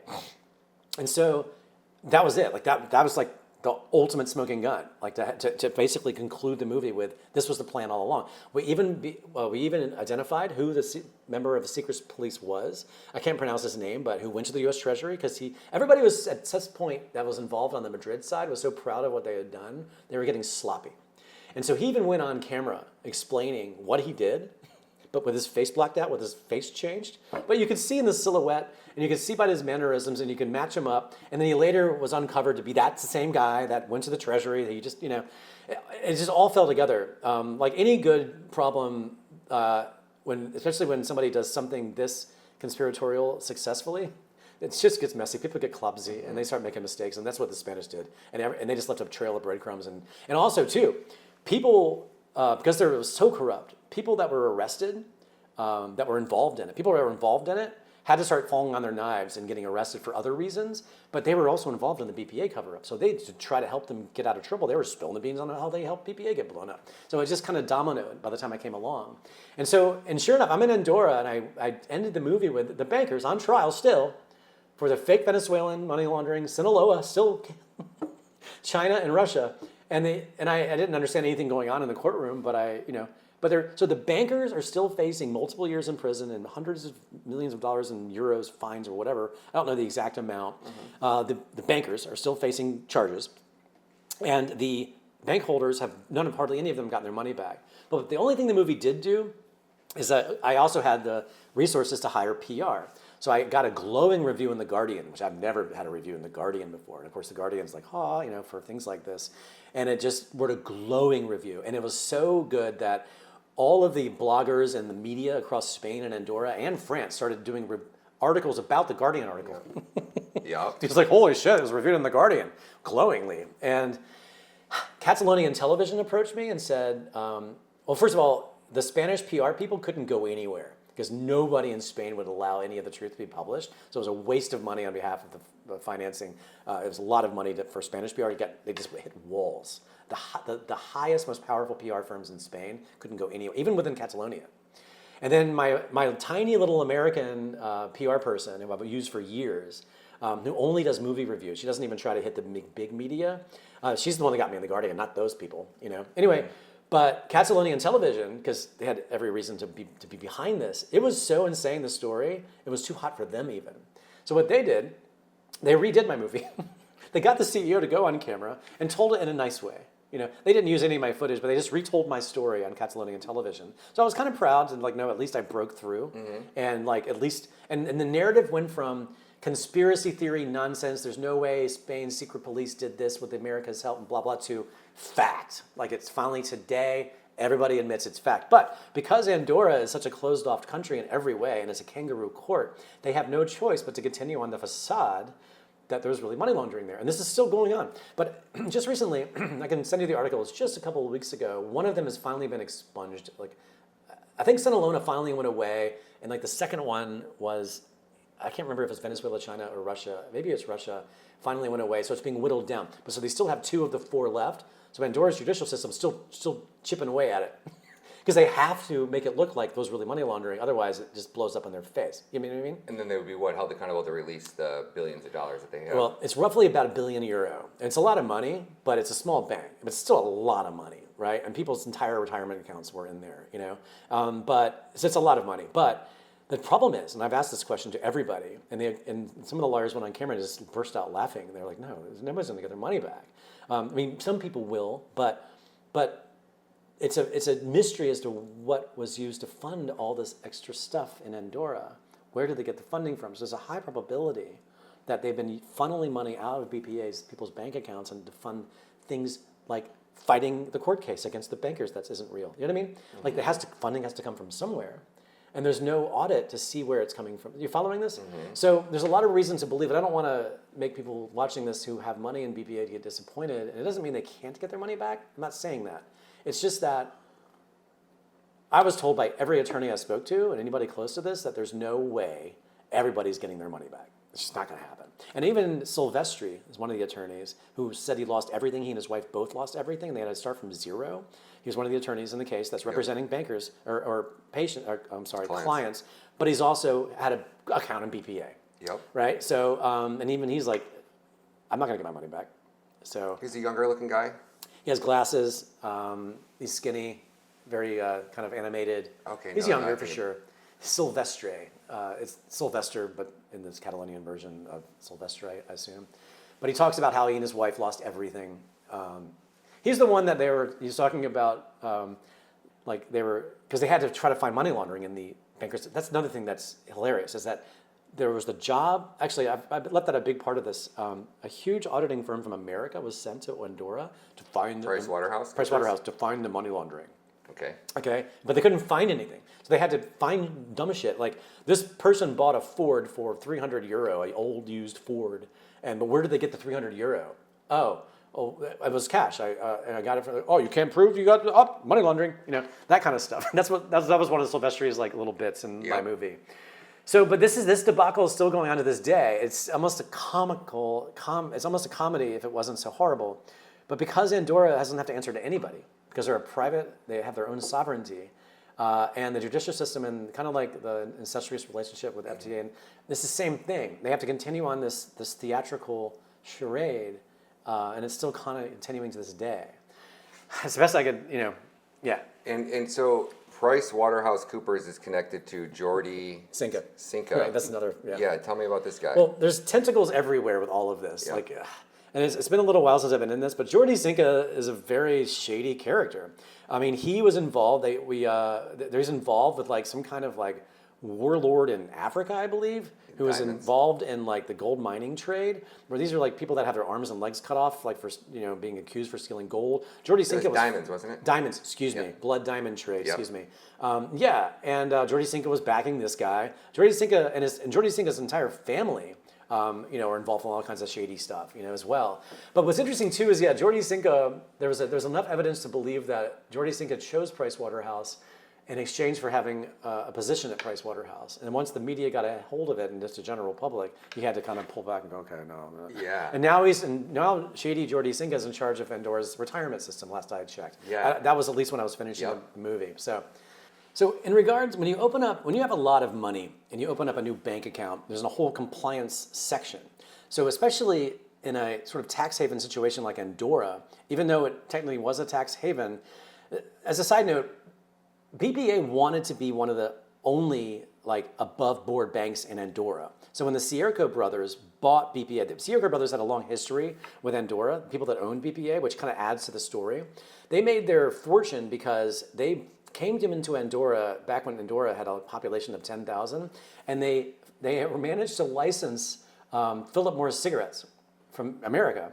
And Philip Morris thought nothing of it because they were like, they're such a small country, like who cares? And they were able to grow tobacco. So they just licensed the name Marlboro and a lot of Philip Morris's like names, and it just exploded. And they were shipping cigarettes all over Europe from Andorra, and they just became like multi-billionaires. Anyways, so Andorra, like the old school Andorrans, because they weren't really from Andorra, they're actually from Spain, and they moved to Andorra as like in their 20s. So there's also a problem with the whole Andorra thing is like the culture is like, oh, they're not really Andorran. Yeah. They come in here and they take over business-wise. Anyway, so, but to give you an idea of like how above board BPA was, they were trying to expand, and they opened up Banco Madrid in Madrid. They were the only bank in Andorra that was branching out of Andorra to try to become a powerhouse banking network. And the only way you can do that, especially opening up a bank in Spain, is to be above board. You can't like have, anyway. So when you have like the 4 big cases that were accused of money laundering, like the Russians, the Chinese, the Venezuelans, and the Sinaloas, which there's no Sinaloa account to begin with, but let's just take Russia, for example. Viktor Kanenkin was an oil guy in Russia. When you, and like anybody that had a bank in Andorra, mostly, if you're not from there, you're just placing your money. I got some in Switzerland, I got some in Andorra, I got some over here. You just spread it around in case one of the banks, go down, or just what you do when you have that much money, right? So the head of compliance, before you can open an account, they have to go through great scrutiny. And so they hired all these independent auditors to audit these people's, lifestyle accounts and wire transfers, see if they linked to some shady activity. They have to pass through massive compliance before the account can even be opened. And so to suggest that they were laundering money through BPA would also suggest that the compliance officers were not doing their job, right? Yeah. And what's interesting too is when you see the compliance officer in my documentary is like she was working directly with Pricewaterhouse, working directly with all these people on good faith. Yeah, they called her, right? Or like, you need to shut the count down. Because she was the head of the. That's one of the cases where she was called out of dinner to shut down a case. Of like I think it was Viktor Kanenkin. Yeah. But when it comes to like say Kroll, in this case, like Kroll is just one of the other auditing firms of the many. They don't just hire one auditing firm. They hire a handful that audit like a big client like this. To make sure that all the I's are dotted and T's are crossed. Yep. So that's what's kind of more further evidence that. Every bank has a compliance department. Like it's their job. Yes, you're going to get money laundering slipping through. I mean, with any bank. I mean, whatever bank you bank and I bank, I'm sure there's some money laundering going by. Oh, of course. I use Chase. Yeah, well, there you go. And anyway, so yeah.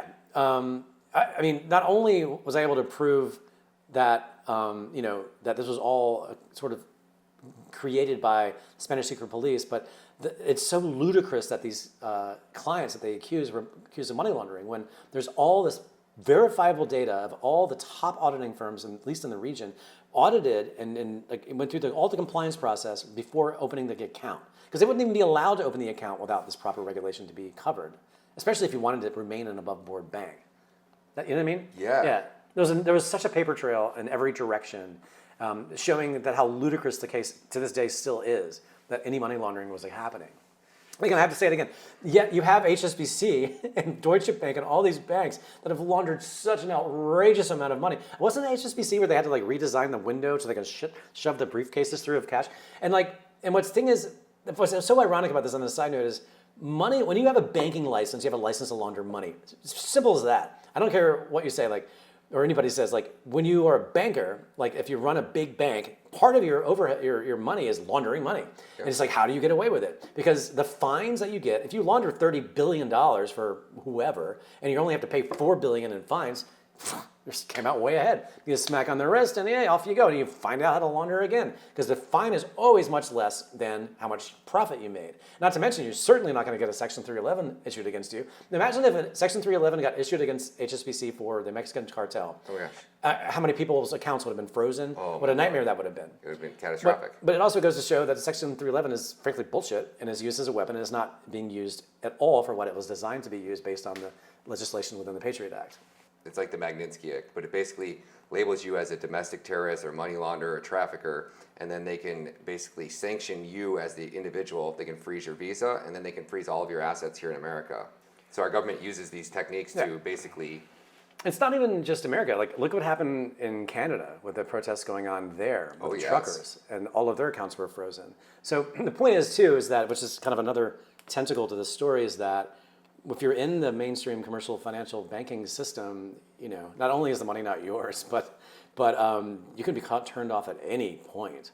At any point. And it has nothing to do with you, right? You didn't do anything wrong. You weren't attacking the government. You weren't trying to be a bad actor or nefarious actor. Let's talk a little bit. I got two people. I want to talk about Jennifer, and I want to talk about J.C. Flowers. So J.C. Flowers is the company that it seems like they came out ahead because they acquired this bank at pennies on the dollar. So how does J.C. Flowers fit into this? So J.C. Flowers is kind of known, if anybody like looks into them, like they're known for kind of like a hedge fund where they just pick up the pieces of a failing business, they buy it at pennies on the dollar, and they grow it again. And so I don't have a direct line, and I failed miserably getting J.C. Flowers to talk to me, but you just have to kind of put two and two together on this one. Yep. When the head of Spanish secret police tells you that we're going to have America destroy your bank and we'll have an American company ready to buy what's left of it, and then J.C. Flowers pops on the scene shortly after and buys it, right? So I don't have any proof of the J.C. Flowers involvement other than you just look at their track record. What do? I did contact J.C. Flowers, and I told them what I was doing. And I can't remember exactly, but they said something like, "You're not asking the right questions." They really played games with me, like, because I was trying to be clever, and they were being more clever. Yeah. Yeah. And they basically, long story short, is I got tired of being given the runaround with them, but they were very cordial. They were very, very nice to me, and they responded quickly to me. But it was just like, I finally got to the point where I just said, I don't know at what point in this timeline between BPA folding, if you would, with the Section 311, and you acquiring it, did you have any knowledge of the existence of BPA? That's what I asked finally. And that's when I hit a wall, because I finally asked a hard question. Mm-hmm. And yeah, that was basically when it went away. And they said that no. And then they also said, no, here, this is great. Then they finally ended it with, if you give us some information that would be of interest, of something to that effect. Like basically they were saying, if you uncover the right stone and that we don't want you to uncover, we'll talk to you. And I even asked them if they wanted to see a copy of the movie when it was done, and they did. I never heard back. I never heard back. I sent it to everybody involved, because once it was like out. But J.C. Flowers was the only black hole that I couldn't get a door open. But come on, like their entire business model is buying failing businesses and buying them pennies on the dollar.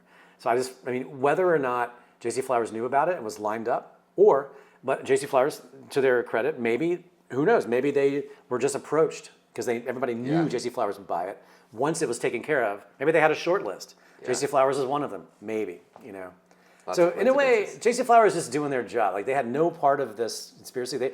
That's what they do. That's what they do. They buy failing businesses and, and they made a huge profit off of it. Did you look in to see if there was any other similar businesses that they bought up for pennies on the dollar after an incident like this, or the United States government was involved in, and they just came in to swoop up the pennies? I didn't, but it's been a while since I've been in it because there were so many tentacles to this. I had to kind of allocate my time. Yeah. But I did follow up on some of the other banks that were hit with Section 311s, and it was a very similar scenario as this one.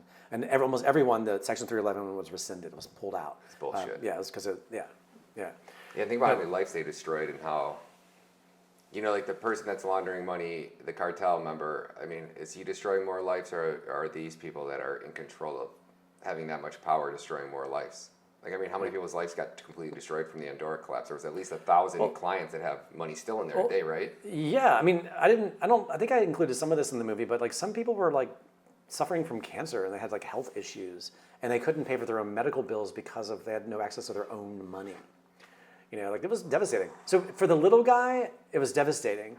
And for the big people that just stored it over there to try to not to keep it in their home country, like they probably didn't blink.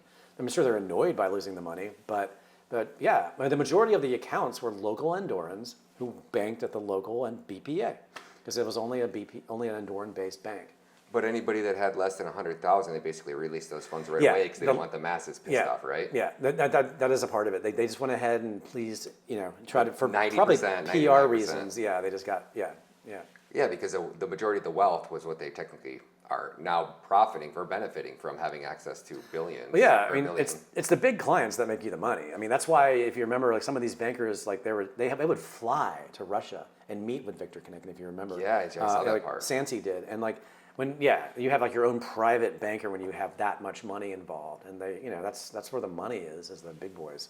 Yeah. Wow. And then how does Jennifer Shanksky Calvary? How does she fit in? She was the head of.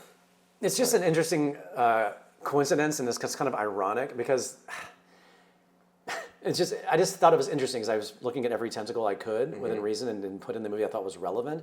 But if HSBC, she was head of compliance of HSBC, right? She's supposed to like prevent money laundering. Yep. Now we can verify this. I'm pretty sure she was head of compliance, but nonetheless, I'll double check it. she's HSBC, a major part of HSBC having to do with money laundering, some degree of, right? And right under her nose, they're laundering this many billions for the Mexican drug cartels. And then when that blows up in her face, she becomes the head of FinCEN. That's how she's rewarded for doing her job at HSBC. She becomes head of America's Financial Crimes Enforcement Network. Like, see what I'm saying? Like, this is just backwards. It makes no sense. And it also makes you kind of scratch your head and go, wow, since money laundering is so profitable, we might as well get one of the most talented people that understand how it works to run FinCEN, like under the guise of trying to prevent it, but when you know how profitable it can be. Do you know what I mean? And what's FinCEN? What does that stand The for? Financial Crimes Enforcement Network. That's a U.S. government It's a part of the U.S. agency? It's part of, FinCEN, Financial Crimes Enforcement Network. And what is the difference between the FDIC, the SEC, and now FinCEN? It seems like we have three organizations that are kind of doing the same Well, thing. FDIC, as you know, is like insurance, with your account. SEC has to do with stock exchange. But FinCEN has to do with moving money around. It's supposed to oversee like potential money laundering, terrorist funding, drug money, blah, blah, blah. Financial Crimes Enforcement Network. Are these the people that are auditing every one of my $600 Venmo transactions, or is that the IRS? I don't know if it's big enough for that. I don't know. I mean, maybe. I don't know. Yeah. It's just crazy to me that we have all these three-letter agencies that it seems like they're never designed to protect the citizens, that they're always designed to protect the people that are stealing your gosh damn money. Let's talk about this for a minute. Like, look at 2008. In a genuine capitalist free market society, those banks should have failed. And they couldn't let them fail. They had to bail them out because of the domino effect that would have occurred. It was slapped in the face of this so-called free market capitalism society we live in. Bullshit. It's bullshit. Yes, it is capitalism and it's free market technically, but not when it's too big. Like a great example, like when I did the Burzynski documentary, I hope this can fit in. I forgot about this. I got a chance to show it to David Axelrod, Obama's chief of staff. Not me personally, but David Axelrod's former college roommate was Burzynski's head of finance. And Burzynski, before things got really bad again for him, he was given permission by the FDA to start phase 3 trials for this a children's tumor style. I won't bore you with the details. Anyway, so right before I released it, his name is Gary, friends with Axelrod. He says, dude, where's your movie at? Because he'd seen the progress. He said, overnight me a DVD now, wherever state it's in. I'm meeting with Axelrod next week in DC for lunch. I haven't seen him in a while. He hands him the DVD, and a couple weeks later, Gary calls me back and he goes, but very sheepishly, and he's like, dude, Axelrod said, it's too big. This is just too big. It's just way too big. We can't face this right now. He said, great story, but can't touch this. So it has to do with the banks too. So what I'm saying is, when you're Chase or HSBC or one of these big boys, and you, of course you're going to have FinCEN in your back pocket. Of course you're going to have all of these groups in your back pocket. The regulatory agencies, while designed to protect the public, it seems great, but it's almost like, I mean, one guy, like think about it this way, like you have like 4 or 5 mob families, right? Why do you think the mob's been getting away with for so many generations? Because they have everybody in their back pocket. Like this is just a cleaner version of that. Like before you even think about laundering $40 billion for the Sinaloa drug cartel, you're going to have to make sure you got, your guys in the regulatory agencies, You know what I mean? Oh, they're Yeah. operating at a level so high Yeah, yeah, above yeah. what we can even But, comprehend. but they know it's so, they operate in such a large institution that if they were genuinely taken down for doing wrongdoing and people actually went to jail, the domino effect would be so devastating to the system. Now, I'm not saying it's right. I'm just saying. Oh, yeah, I agree. yeah, I agree yeah, with you 100%. yeah. It's like, you know, you look at what Jamie Dimon and the role that BlackRock and these people are playing in the Trump's administration and what they're doing as far as, you know, purchasing the Panama Canal. BlackRock's going to own, not the United States government, but a United States company is going to own the Panama Canal. And it's like, how are we going to take down BlackRock when they're playing such a monumental role in Trump's administration? And they're a private company. So that's also interesting what's happening. That's a whole another tentacle to this too, is it's just sort of the evolution of not just America, but the world. I mean, privatizing as much as you can, insulating it from the government regulatory agents, you know what I mean? Mm-hmm. And yeah. So last question would be, as far as, I'll be eventually working on a Bitcoin documentary, and so are you as well. But what is your takeaway as far as, you know, Bitcoin as a financial tool to prevent, you know, if you're giving advice to anybody that has over $1 million worth of wealth and they're sitting on some cash, they're thinking about maybe doing offshore banking. Yeah. What is your advice? So when I did the Andorra Hustle, I actually originally wanted to, thinking that this was my chance to, because I've always been into, again, going back to my love for innovative technologies and disruptive technologies and being deep into studying Bitcoin specifically. I said, this is an opportunity to kind of tell both stories. Like if these people, let's take just the wealthy ones, not the small town person who just had 100 grand or less in there. But if you have some of these people like who had 5 million here or 10 million, 20 million there in BPA, just because they had so much money, they wanted, why not at the minimum put it in a stable coin and store it on a hardware wallet, like a Tether or a USDC? But if you have that much and you had half of an education on where Bitcoin has been and where it's going, put it in Bitcoin. Not only is it safe, stuck on a little hardware wallet. So my point is I wanted to basically make the case that if these people just put it into crypto instead of a bank, they wouldn't even be in this mess. So that's that was the point there. But I felt that trying to squeeze that into everything else the story offered would be too much. So I just literally put a screen at the end after the credits saying, boom, exactly kind of what I said, just like a one pager, you know? But yeah, I mean, considering how inconsistent, to be polite, the banking system is, and considering that how fragile it is, that's what I should say. The whole system is so fragile. Like, as soon as you make a deposit, I think most people watching this know, like if you put $100 in, 95 of it just went out the door. And it's being loaned and being, you know, it's being processed in all these different ways. That's why bank runs are so dangerous. When everybody rushes to get their money out and it's not all there because it's literally not all there. With crypto, you never have that problem. And as time goes by, there's going to be a point where you can basically use a Bitcoin transaction, in this case Bitcoin, for just about anything. It's just a matter of time before everybody has a Bitcoin wallet on their phone. You know, so it's like you can't even take gold. Like if you had even $1 million in gold, I think it'll cost you 125 grand just to move it. Not to mention the insurance. Like gold is it's so archaic. It's just silly. But we didn't, you didn't ask me about gold, but yeah, no, I agree with you. I'm with it. And it's crazy watching like the YouTubers back in like 2014 and then 2017 and 20. Can I live for a week off Bitcoin? And they go out into the world and they try to live, and you watch the older versions of it, and it's harder. And now it's like not even a thing. Like I don't even know if the video would get any views because it'd be so easy for me to live off Bitcoin. People would be like, oh, okay. Now, I mean, you have the Lightning Network with Strike. I mean, you can pay your bills through Strike now. You can you don't even need a bank account anymore. I have friends who actually are doing that. They use Strike and other avenues, but Strike is the latest, like easiest one where their utility bills, their rent and everything, they just convert it from Bitcoin and the payment is wired into whatever vendor or whatever, person needs to be paid. They don't even have a bank account. Well, they do because Strike, but they just don't. Yeah, but they don't really use it. Great, man. Well, I appreciate you coming out, brother. My pleasure. Thank you. Thank you. Yeah. This would be awesome.